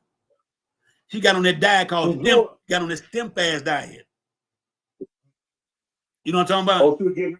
Yeah. Boy, I told him to see him. I said, I went to the door. I said, Adrian, somebody want to see you. She said, who? I said, Who had a crush on you the biggest crush in high school? Oh, that boy named Byron. I don't want to see that old square ass motherfucker. And remember, she ain't got no, but she got like 2 teeth, one in the mouth and one in the bra. You know what I'm saying? Hair about that long now.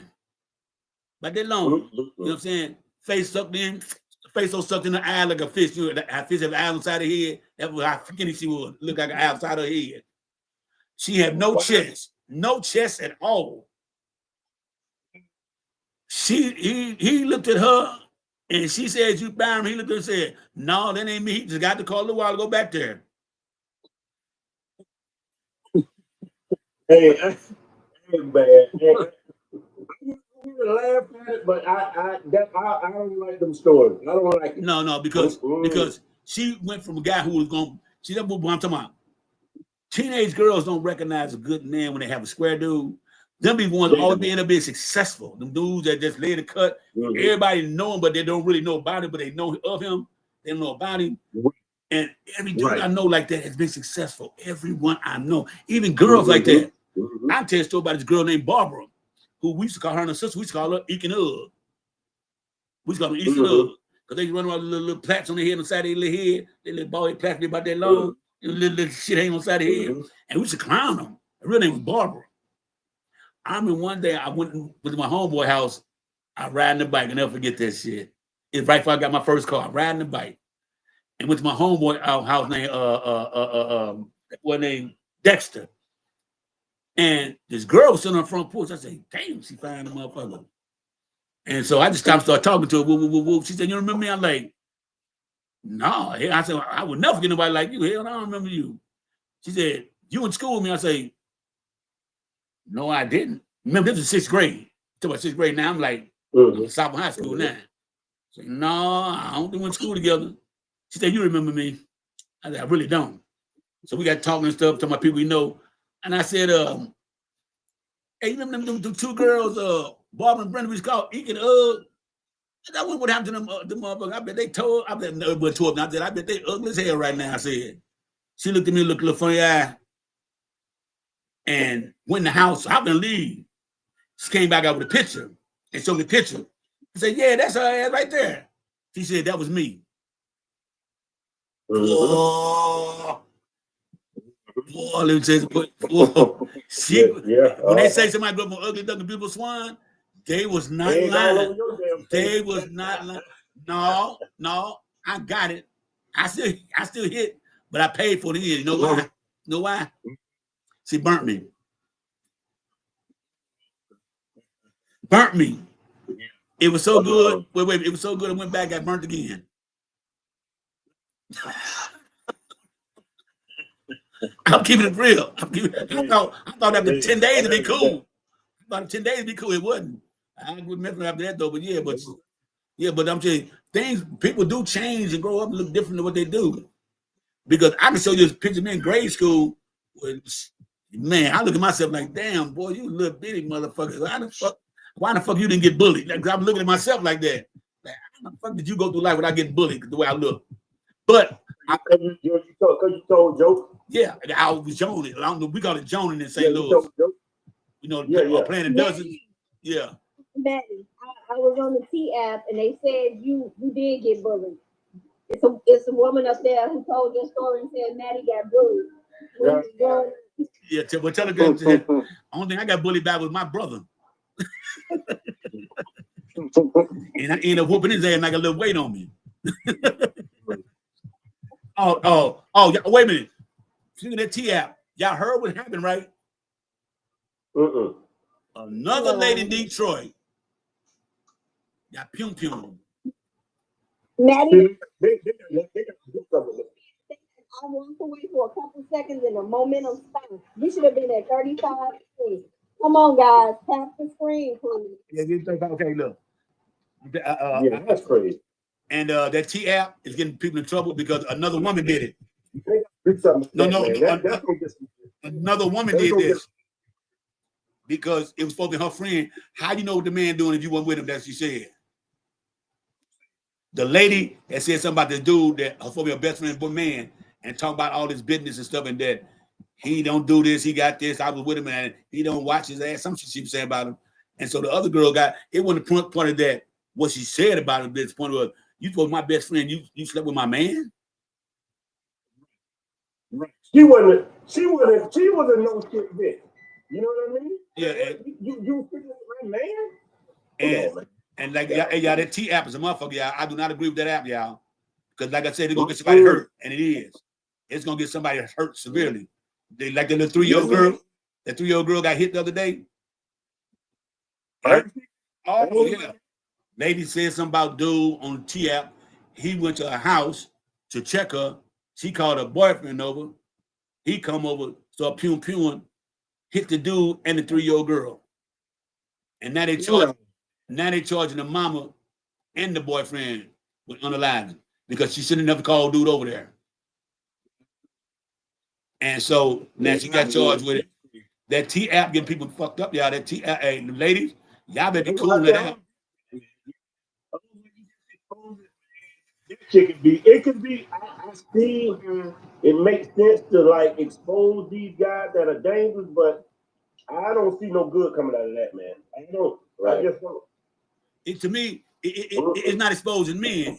It's exposing how trifling y'all is. Y'all know this man doing all this and that and the other, and you still sleeping with him. What the fuck that make you? A trifler. Thank you. A damn dirty foot, as we call them in the South. A fucking dirty foot. We're gonna mud ducks. We're gonna mud ducks. We're gonna mud ducks. Mud duck. I know mud duck. Yeah, absolutely same thing. You know, so I mean, y'all express y'all all the shit this man did, that and the other. Oh, he got 10 baby mamas. He got 10 kids with 10 baby mamas and stuff.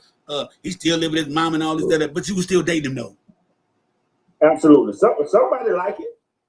You can try to shame him all you want to. Somebody goddamn like it. They had women on there. Some women were talking about dudes, and women going there like, "Ooh, where you at? I date him. Where you at?"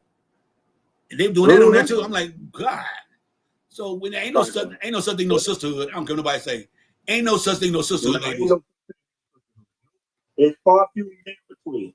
You goddamn women cut your throat, boy. Women used to protect each other. Women used to protect each other. They used to protect each other. Now they don't do that shit no more. You know, and I was watching something today earlier, and then dude, she told me what dude got to have to date her. He said, "Well, what do you bring to the table?" She said, "Me." He said, "What the fuck can I do with you?" And she understand what he's saying. What the fuck can I do with you that I can't do for myself? Right. And she was like, well, you know, you need a good little fine lady on your shoulder and all on your hand, all this old shit. He said, "Lady, I can do that on my own. I can cook, clean, wash my own clothes and shit. I got my own place, got my own money, I got my own car. What can you bring in my life to benefit me?" She talked about all this old shit she could do, but like he tell her, he told her, "So you want you a high value man?" She said, "Yeah, I need a high value man." He said, that we say, he said, "You can't get no high value man if you're not high value woman."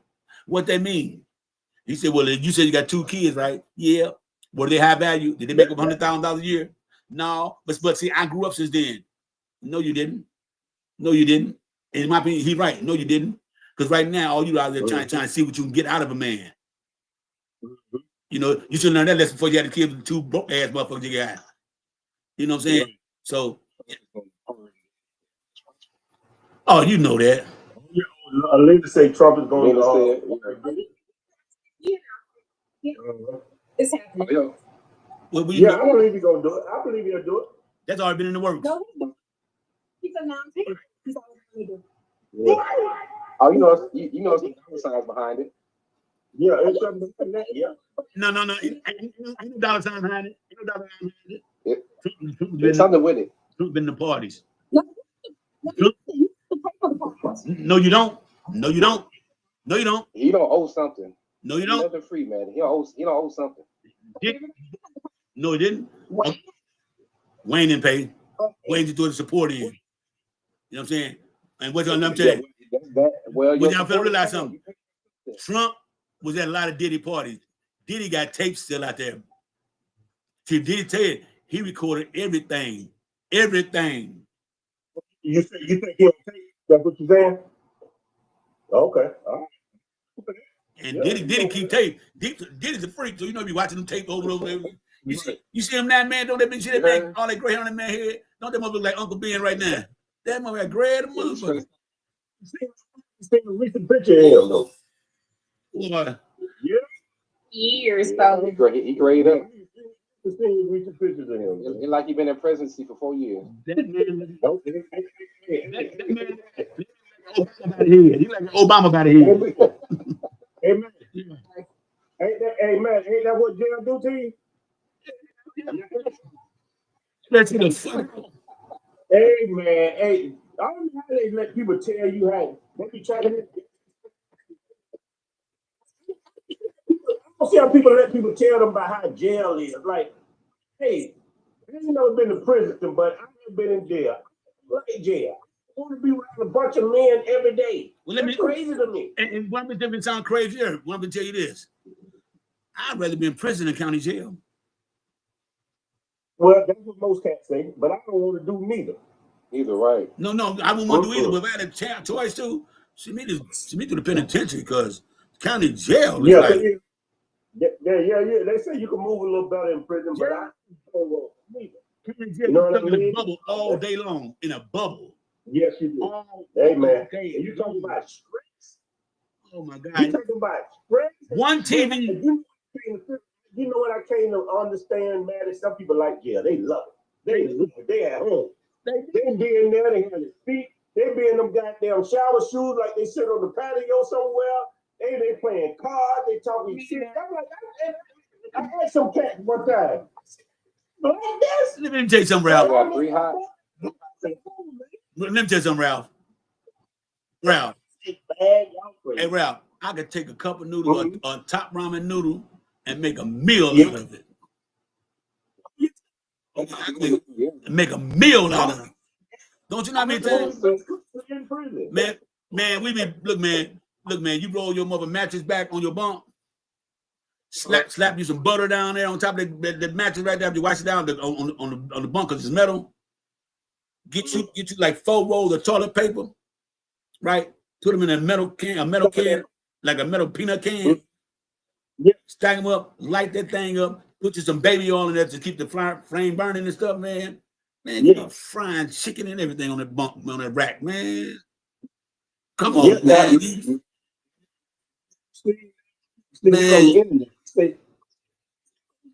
Man, look, making pizza. Look, man, we making pizzas. Yeah, man, you can make pizzas in the penitentiary. You can make some candy. Make candy, man. We making sodas and shit, and man. You know how much shit? Because when you're penitentiary, you don't got everything on outside, so you got to learn all this shit, man. I'm telling man, look, man.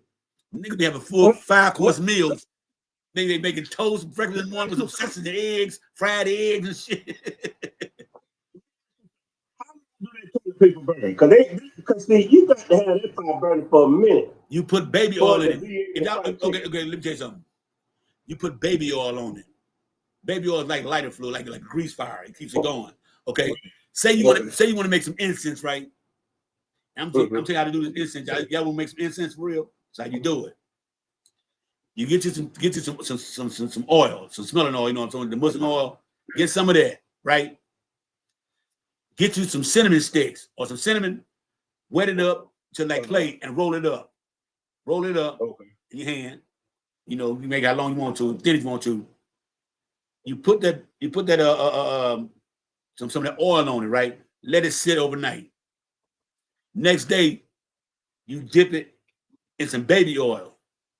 And then hit with some more oil again. And they take about 20 minutes to dry out. Light that motherfucker up. It's gonna be smelling good in the motherfucker. Any kind of oil you put on it, like it could be musk, it could be some carb nine, it could be polo, it could be anything. The oil just put on there, and them incense will burn. All you need is cinnamon. All you need is cinnamon, y'all. Okay, if you want to make a different kind of some fragrance. You take you get you one of them little soup, them juice things, the little small ones, little kid things. You know, the small juice thing with the aluminum top on it. Okay, what you do? You empty it out, rinse it out. You pour your baby oil in that motherfucker. all the way almost halfway. Then you take your oils, the smell good oil, and put that on top of it, right? And then you take then you take the toilet tissue after you roll it up into like a stem, you know what I'm saying? And you dip that in the oil and stuff right there, and you light it, boom. And the mist gonna make it smell all good. The whole just be burning. It's like a candle at the same time. Okay? Oh wow. It's like a candle at the same time. And people say, well, how do you get a lighter? You don't need a lighter. All you need is an outlet in the wall, regular plug. This is really simple. It's real simple. You take your pencil and you break it down to the lead, right? You break them off. Take it off. Put a piece of this in this outlet, put another in this outlet. You take your piece of toilet paper, put another piece of lead, wrap it around it, tap it, and put toilet tissue up on it. Once you tap it, boom, flame gonna jump up on that toilet paper you got. And that's how you light the fires. That's how they light fires and stuff. Okay?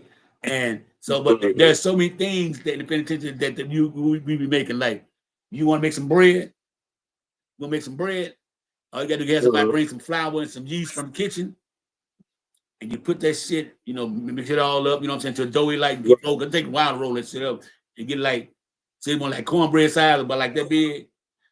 You put that shit in a piece of plastic, wrap that mother up several times, then you put it inside of a box. Like, say, you got the Foot Locker, put that thing inside of a box. 2 days, boy, that shit gonna come out like motherfucking bread. It is. You want to make some whiskey, some what's it called? Pruno. Okay, well, no, that's easy to make, man. That's easy to make. Get you some fruits, like some peaches or some oranges, some sugar. Let it fermentate. You know what I'm saying? And you take it and you put it in the toilet stool. Okay. Then you fermentate first inside a bucket, so get it warm. You gotta burp it. You gotta keep burping it though. You know, so you know what I'm saying. Let it shit come out of it. Then you wrap it back up again, and then after about like 3 days, put your little cup in and taste it. Oh yeah. If it tastes like beer, you got it. You got it. It tastes like beer, you got it. But that's gonna be so potent. Now to keep it cool, you gotta take about 3 bags, wrap it up in 3 plastic bags, and put that shit in the toilet water. To keep it cool. Keep it cool. Keep it cold. You get creative in jail, don't you? Yeah, man. I mean, man, it's just so many things. You got a zoo. Wait, Maddie, let's go back to the incense. We need cinnamon, not the cinnamon sticks, the cinnamon that's already ground up. Okay. Okay, and then you do what? How much you want? And you better put on gloves too, because cinnamon will fuck your hand up. Tell you that right now. You got a cut on your hand, that shit burns. Okay? What you do, you take the cinnamon and you just put like how much you want to make. Say to test out, you take a little bit of cinnamon and put a little drop of water in it and just rub it around the paper until it starts to get hard. And you add more cinnamon to it, then you start getting like Play-Doh. When you start getting like that, when you ball it up and stuff like that. Okay. Then you take your oils, you put it on the cinnamon, on the incense. Let it sit there for like about 24 hours so it can just get in there. Then the next day after dry out, you come put some baby oil on top of it. And then you come back, put some more oil on it. That's gonna take about like 20 minutes to dry out, you know, but most people wait about an hour and a half. And then when you light it, it's like a regular incense. Okay, so I missed the water part to activate it to make it like a clay light. Yeah. But some people just use straight oil just instead of water. They just use straight oil and just, you know what I'm saying? Oh. That's how people and some people make it where you get those sticks. Put them in there, you can wrap around the stick. That's how people make incense around the stick too. When you put it anywhere. You know what I'm saying? So that's how you make incense. That's see, Tamiko got all this stuff at home right now. That's why she want to know, but she's gonna try it tonight. She would just mess around with it. No, it's a good thing no, because it makes money though. That makes money though. That's real. Those she makes money over there because the penitentiary. Okay, Bob. Okay, say if I sell 5 of these in the penitentiary, right? And they'd be about they say they'd be about size thick as a pencil, right? Right. Well, that's $5, right? That's $5 right there. I'm always about the money, and anything that I can make that is more on the natural, holistic side. So you're right, Maddie. That's the reason why I was asking, because I am going to attempt it. I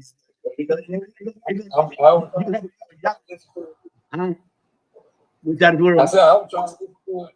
I was trying to listen to it too, cause I'm an entrepreneur, so you know I try to make money out of everything. Yeah. But see, look, y'all not gonna get it the first couple of times. It's gonna take, take a while. And then when you start getting it right, when you start getting it right, you can start buying them big bottles of cinnamon. Just pour them in a bowl and put your water in there, and then take and just, you know what I'm saying? Make it up. Yeah, make it. Yeah. Then you just take them. Then you want to do the sticks way. All you gotta do with sticks is that you put the stick in there and wrap the cinnamon around the stick, right? And go through and let that dry on that stick. Then you go through the process of the baby oil, and the oil, then the baby oil, then back to oil again on the stick the way you stick it any way you want to. But you know what I'm saying? It's like, to me, like tonight when you when you get up here, you got cinnamon at home right now, right?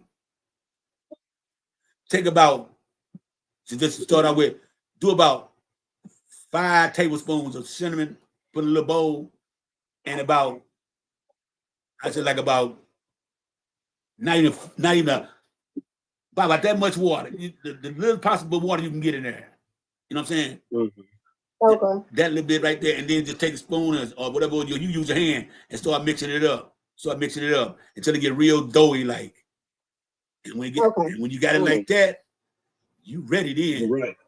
You ready then, because hey, I'm telling you, it makes money then. Because when I be going like swap meets out the flea market out here, I've seen people all the time the homemade incense, and I know they're homemade because I can let them tell they're homemade. But people have different. And all of that, because I drink a lot of teas and I make a lot of stuff myself. So I bought a huge container from Sam's. Right. I have a lot of them, but I was trying to think, what could I use as a binder as well for the sticks? Oh, mint. You know what I'm saying? I'm talking about. I can put some mint in it too, but I'm saying a binder to make it kind of stronger, like that cinnamon. Yeah, but no. Once you put that baby oil and that body oil on there, but you want burning oil. You want burning oil. I have it. I have burning oil. Okay, you want burning oil. Okay, with the burning oil, it depends how much you put on there for how much fragrance you want. After you make the sticks and they're dried out, they're not gonna fall apart. You can just dip and leave it there overnight and then pull them out, let them dry out, and make it as strong as you want. Yeah.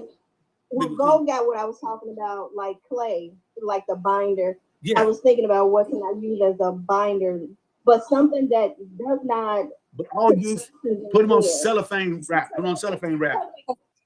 Because I've made soaps and I've made oils. That's what I do. That's what my natural bath and body company consists of. I make soap, body butter, candy. I'm making candles. Yeah. If you look on my page, you'll see a lot of my soap. They look like this. I can think I need some candy. I got a Kool-Aid pack. Well, and then eating it, because just the powder and the sugar is going to be considered candy. No. See, that we got it wrong there. I know how to make candy from sugar, but I don't make candy. You take the Kool-Aid pack, put that like in a bowl too, right? You put your sugar in there too, right? Put your sugar in there, right? Got to have a pinch of salt. Got to have a pinch, not a whole lot of salt. Got to have a pinch of salt, right? You're gonna mix that up. Mix it up. Put another pack of Kool-Aid in there. You want to get that Kool-Aid and sugar in there somewhere to just then like gravy. You know what I'm saying? Like a thick gravy, right?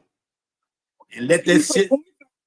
Yeah. But you don't have that in the penitentiary. So you use regular syrup. And you use what's called? You use regular syrup, right? And you got to, like I said, a pinch of salt, because the salt is what's gonna make it come together, stick together. You can't use a whole lot.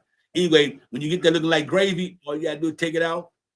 You can put some peanuts in it. You make brittle out of it. You put on some cellophane paper, mold it how you want to mold it. You can already cut them in sections, wrap them in that cellophane paper, and that cellophane wrap about 4 or 5 times so it stays you know what I'm saying, stay together. Put that shit. Well, we didn't have no refrigerator, so you know where to put it to keep it good. Put in that toilet water, but y'all, you have to. We don't have ice in the penitentiary refrigerators. That's why you wrap it up so many times with cellophane and all that stuff. And most people in the penitentiary, believe it or not, clean that toilet about 12 times a day, more than they do the floor. They keep that toilet clean. Okay. But when you put in the refrigerator, you put in the refrigerator for about 3 hours, or the freezer. You pull that shit gonna be so solid together, and you cover the squares, it's gonna taste like now later. Whatever kind of Kool-Aid you want to use, it'll work, isn't it? Straight up. And tea in the penitentiary. I'll tell you something else. Yes. Yeah. No, don't do that. Don't do that. Your toilet not that. Tamiko, your toilet ain't clean as the penitentiary toilet. Trust me. It ain't. The one thing about them toilet, that is stainless steel. Yeah. Right. Enforcement. You know what I mean? You right. I clean my bathroom twice a week, but I ain't cleaning it like because that's our refrigerator. That's our refrigerator, Miko. That's our refrigerator. What island? Yes. You sound like an island girl to me. You sound an island girl. West side Chicago island. Well, no, she's from people. Our people from a goddamn island, man. My side, they're Puerto Rican, and black, and my mother's side, we're from Nigeria. My great. Knew it. Well, no, because we're from here, from the States. I get it, but it's in you. It's in your bloodline. I can see how I can tell how you talk and how you demand things. Hey, your shit is strong. I get it. What I demand? Wait a minute, bro. Hey man, when you're debating, you strong. Yeah, I hear the girl like, I ain't gonna get a goddamn word there with Tamiko. That's when I first came on the app. I was like, yeah, damn, what y'all talking about? You're like, damn, Tamiko, I was just trying to say this. You said that. Hey, Tamiko, I tell you something else good. I tell you something else y'all didn't know about neither. If you ever get an ingrown hair or whitehead on your face or any part on your body, see, when you get rid of, that's why I keep my skin so clear. And my wife laughing when I do it. You can put toothpaste on that motherfucking whitehead or that ingrown hair. The next morning, that motherfucker. No, wait a minute. I'm gonna tell you the white one to use that are busted overnight. That cheap ass aim toothpaste. Okay. Aim old school. Yes, that aim toothpaste will pull off. If you put that on, see, y'all only know about busting a whitehead and stuff like that. No, we talking about taking ingrown hair out your ass. Aim toothpaste, put that on that ingrown hair, because men get all up on there. We know what I'm talking about, to get ingrown hair down there too. You put that aim toothpaste on there overnight, next morning you wake up, that damn thing is gone.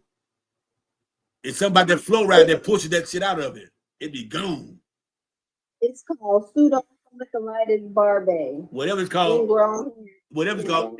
Aim toothpaste will get that shit out of here. She came up with the correct terminology. Did I tell y'all? Did I tell you? You said the correct terminology is. Yes. I knew it. That's right, educated. If you leave me alone, that don't mean I'm from no island. You from somebody Caribbean island. You from somewhere. Tamiko, I'm gonna give you a recipe right now, Tamiko. You can use tonight that you can eat, and it's very healthy. What's that? Do you eat top ramen noodles? Not really, but I have some. Everybody got some in their cabinet right now. I don't give a damn who you is. Everybody got top ramen noodles. Top ramen noodles, rice. Everybody got top ramen noodles, rice, oatmeal, hot dogs in their house right now. Okay. Look. Okay. In the penitentiary, y'all wonder why dudes be so swole when they come out of the penitentiary? It's just not the weights, not just lifting weights. No. I'm tell you what it is. What they use for protein. You're gonna laugh, but it works though. They get them a top knot. No, they get them a top ramen noodle. They don't use the seasoning pack. They get the noodle. Cook the noodle. Cook some oatmeal. You don't put no sugar and butter in oatmeal. None of that. Just straight oatmeal. Right? Mix it with the top ramen noodle with 2 spoonfuls of peanut butter and mix it together. That thing will have your ass full all motherfucking day long, and you have so much strength, protein, so much protein in your ass. Trust me and believe me. Trust and believe that.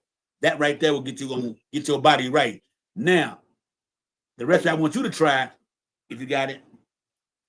Gonna say No, that people, no. People that lose weight, want to gain weight and lift weights. That's the only protein you got. We ain't got no damn shakes or nothing like that in the penitentiary.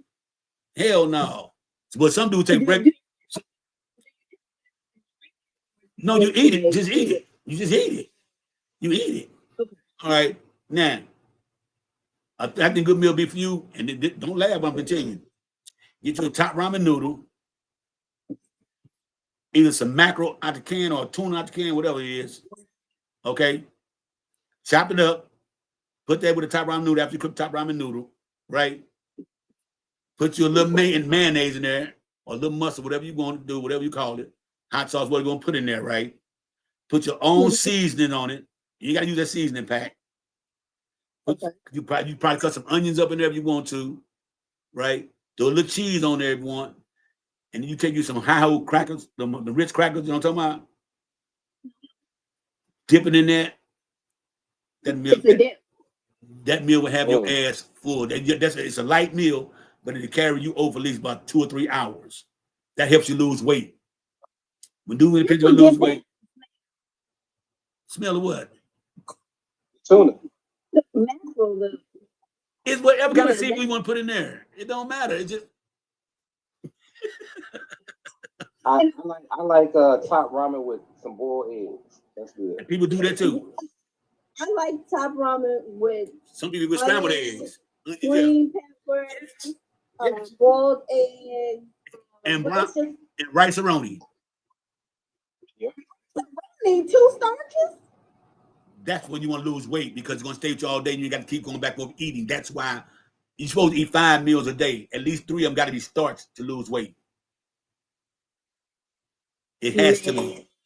But that will help you lose weight. I'm telling look. The white thing doesn't get be cut all up in the penitentiary swole, but they be cut up though.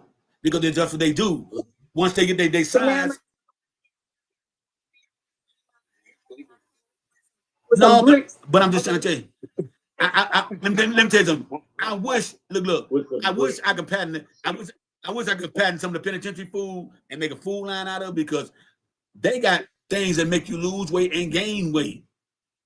Certain foods they eating this combination, which we would take like hell no. You see, like no, I'm not eating that. But that's what you say. But we know what it's for, so we would eat it.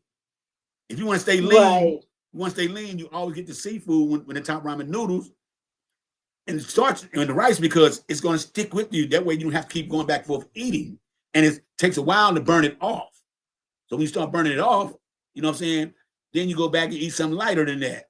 But that's to be the main meal of the day right there. That's to be like the lunch. You know what I'm saying? Yes, but if you only eat it that one time that when there, that's going to hold you over for a while. And you will lose weight. Trust me. So like, that's what you eat in when you locked up, it's different than how you eat here. You can go to the refrigerator and get what you want at any time. Like in the county here, your meal, your breakfast is like freaking 4 o'clock, 5 o'clock in the damn morning. You like, I ain't even hungry yet. You're right. I'm telling you. Your last meal in the county jail in Florida is probably 4 o'clock. Yep. So what you gonna do all the hours? Oh wow. That's why they got the commissary and they be trading butter and honey buns, soups, and if you go to anybody sell, they got 4 or 5 cases of top ramen noodles because the penitentiary food fucked up. Better believe it. If they ain't got nothing else, they got noodles. Only good thing, everybody looks forward to 3 days in the penitentiary to eat. Hold on. That's chicken day. When they got chicken, everybody going to chow hall in and eat that chicken. Right. Well, right. That's real. When they got fish, everybody going to eat that day too. All right. And at breakfast time, they got French toast. That way, everybody going. Okay. You got, remember, I was. But Hey, look, it was a so, motherfucker. hey, when you think about people in jail, if you wake up at 4 o'clock in the morning, they finna go to breakfast, and you like, who the fuck eat breakfast that early in the morning? That's how they do it. I'm just turning over good. That's right. Look, let me tell you this. And then by 4 o'clock, that's all you gonna eat that they gonna give you. Now, and you get a motherfucking sack lunch. You get a sack lunch. Yeah. At breakfast. At breakfast. Yes. And you better make it last. And it might be a hard-boiled egg and a sandwich. Three pieces of toast, 3 pieces and of bread with some bread as thick as Texas toast. Yes, that's right. With bologna you can read through. Let me tell you something. Let me tell y'all this. When I was in penitentiary, it was to be this one dude who would stand by the trash and you throw your tray away. But he thought he won't sit up your tray. He won't sit up your tray. So y'all like, damn. So he never asked me for nothing on my tray. One particular day, I was coming out the line, just got my tray right. He asked me what they want, which one on your tray, which one on your tray. And people give shit they don't want on to give it to him, right? He go back to the child, back to cell with big old bags of food. Read the motherfucker. Anyway, he asked me one day, hey, little bruh. I said, what's up? He say, what you want on your tray? Your eyes. I don't want your motherfucking eyes on my tray. That's what I told him. That's sort of like that. You shit on my, I want your eyes on my tray. And you know what I'm saying? He just fucked me up there because he go after he all over. And the police would let him do. He just go with bags of, he just dumped everything in one bag. I mean, just like a bag of slop. He made have rice and gravy and some beans in his mouth. Shit. So he used y'all refrigerator. Yeah. Yeah. He kept the food cool in the refrigerator. Yeah, he used y'all refrigerator. Yeah, but you now we do got hot pots and coffee pots, right? So what we do, we cook our noodles and shit in hot pots. You know, plug them up and shit. And but you can always modify them to make them get hotter quicker too. You know, you got some bad electricians in the penitentiary, boy. They fix your TV and everything in penitentiary. I mean, these inmates. You say, hey man, my TV broke, man. Can you see what's going on with it? On my radio. Dudes, y'all know how many dudes got skills in penitentiary. Dudes can modify look, they can take a regular hot pot and modify it to where it'll start boiling within 3 minutes. Wow. I mean, boiling. You know what I'm saying? I don't know how the hell they do it because I would never do it, but they can do it. Dudes be making barbecue. Yeah, dudes be making barbecue grills in the penitentiary in their cells. See what I'm saying? Yeah, I saw that too. Yeah, exactly. Yeah. Got that the line. Yeah, but you got to clean that motherfucker off though. You got to clean it because they're walking there. But no, what they do is that, say for instance, you work in the fabrication section of the penitentiary. What they would do would bring back these screens, you know, little bit square holes, little screens, right? Yeah. They would take them and they would go get the either a mop bucket or some kind of container, right? They would reinforce that whole mop bucket with aluminum foil, all just loaded up, covered up so it don't melt or nothing, right? They might use about 4 things aluminum foil. This is how these motherfuckers make the goddamn charcoal and shit to burn. And I could never do it because I said, nigga, gonna catch lead poison.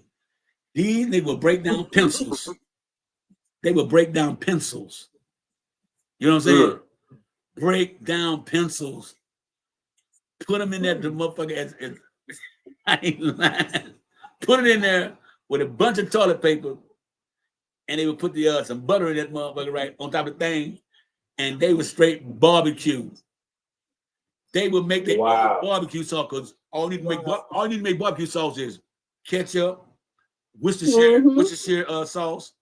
You put honey if you want to, lemon juice and little sugar, and boil it, and that's how you make barbecue sauce, right?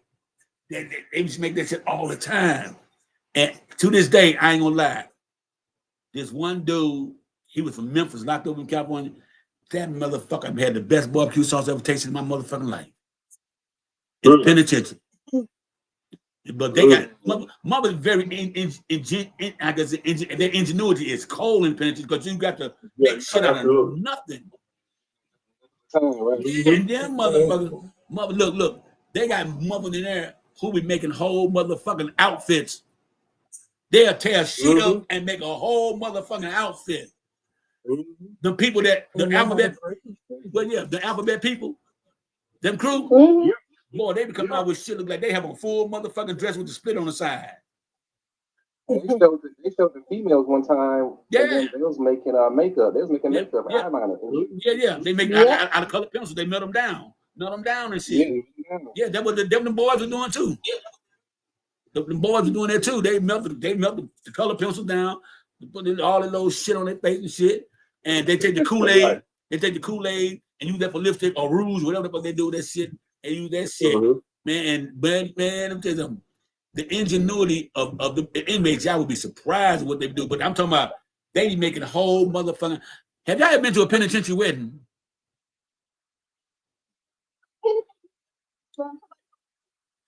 Hell no. Oh, we have not been to a penitentiary wedding. Boy, let me tell you about a penitentiary wedding then. Y'all gonna laugh at this. And the guards be laughing. And yeah. Get married. They make their rings out of aluminum. They make their rings out of aluminum. Yeah, they make their rings out of aluminum foil and put crazy glue around to dry off so it can stay hard all the time when they put them on their fingers and shit. All right. Yeah, they do. Trust me.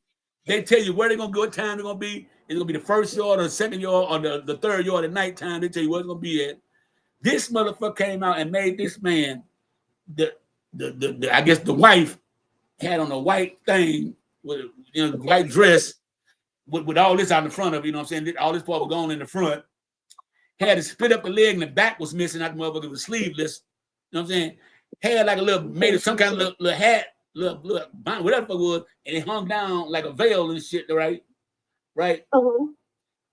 She made the dude, and I don't know where he got that black from. He had a cold black suit on with some white pants. Had a zipper on it and everything. They had somebody get them married, and when they said I do, they bring a broom from inside the building, had made them jump the damn broom. They had best man, there, bridesmaids. Boy, mother on the yard used to be laughing like a mother. They were taking it serious. Wait a minute. And then they go on a honeymoon? Yeah, they go on a honeymoon right to their motherfucking cell. For the curtain. No, they said they got their own cell. They cellmates. Yeah, they cellmates. That's why they make it work like that. But this shit goes to penitentiary, boy. I'm telling you, they got some smart motherfuckers. They make clothes and everything and shit. They had to, like, say we got baseball teams. They're going to get all the material and have somebody who know how to sew real good, make them baseball uniform or just shirts and shit. Hell yeah. What if the penitentiary? They didn't invite you. I got invited so many times to weddings. You watching from over there because you didn't get an RSVP? I never attended one. He was in the wedding. Yeah, I never attended one. I was off getting because they slide on the people's doors. They little thing. I ain't going there. And I would just go look. He wasn't the best man. No, I ain't trying to be no best man. How the fuck do we get down like that? But no. But they had it. Look. They had their bachelor parties.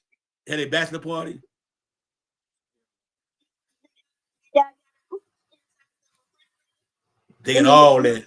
They have that, and they be down there, and they be in somebody's cell, and they have one little dude who supposed to be the stripper, I guess. I never want no shit like that. They had their bachelor party the night before. I mean, what the fuck?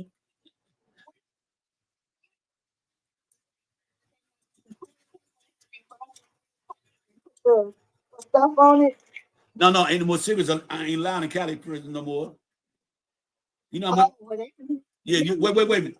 Do you know when they banned cigarettes? I was there. You know how much one cigarette costs after about like 2 years? And they still getting in. One cigarette costs you like $10. One cigarette like $10 for one cigarette. Hey,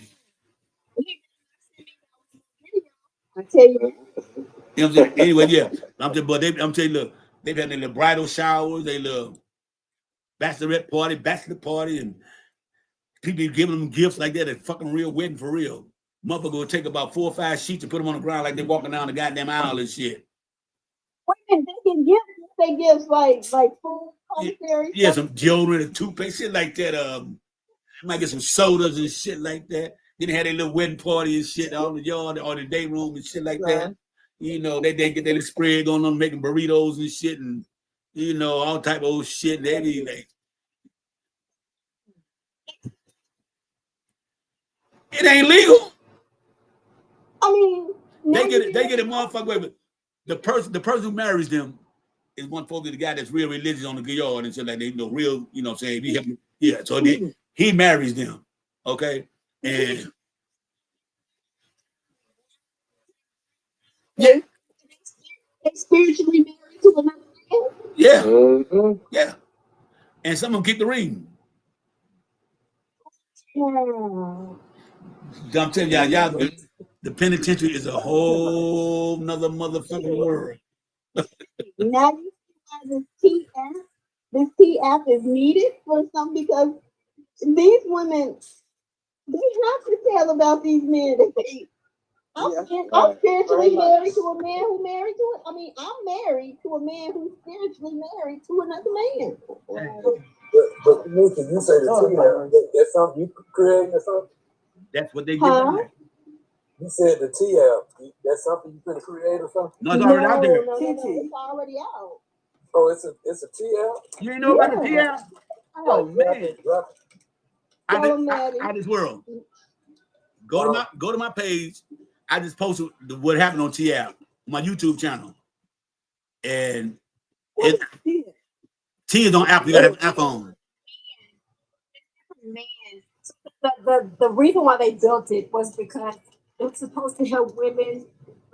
Like the man was down low and other things. It was helping women go through identify them. So Maddie, what you saying? It's like when you become a what they call it a pedophile or something. No, but you can just Google. No. Hey, what up, Candy? Come on up, Candy. Okay, it's an app created for women to talk about how to judge men about red flags. Don't date this man because he do this, do that. Don't date this person, he do this, and that, and other. And they be putting dudes' business out there. Like the one lady, one dude that dated 35 women on that app. And they be putting people out there. And they be trying to say dudes on the DL and all this shit. Yep. Yeah, so that's what it's supposed to do. And I think some of them said they use that's their package. But they, yeah. But come on up, Candy. Yeah. Women, identify these men that are kind. So they have the ones with the red flags and then the green flags. If you put green flag, you're good. Because they name of the app. Yeah, it's called a TI. Called a TI. Right now, it's not because they got hacked. So all the women that posted these women's business has been exposed. And in Detroit, at least 3 women have been unalive behind that app. Oh, yeah.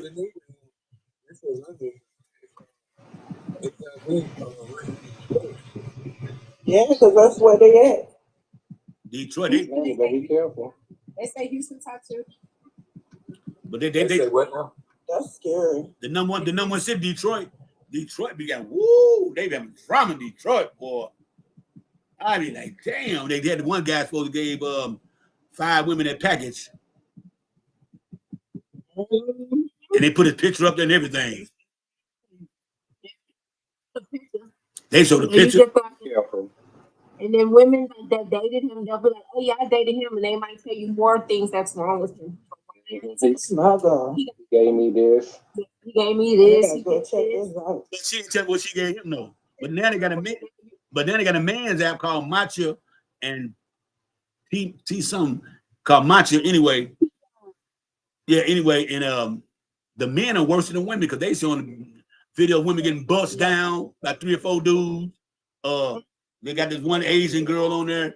She breaking off 4 or 5 brothers with that gawk 3000. Got her on there. They got women playing. They putting them out there now. Y'all wanna play games? See, they've got men record stuff. Then they have the dirt on you too. You want to say I did this, what you did with the homeboys. See what I'm saying now? The men have is way worse than theirs. Because women understand.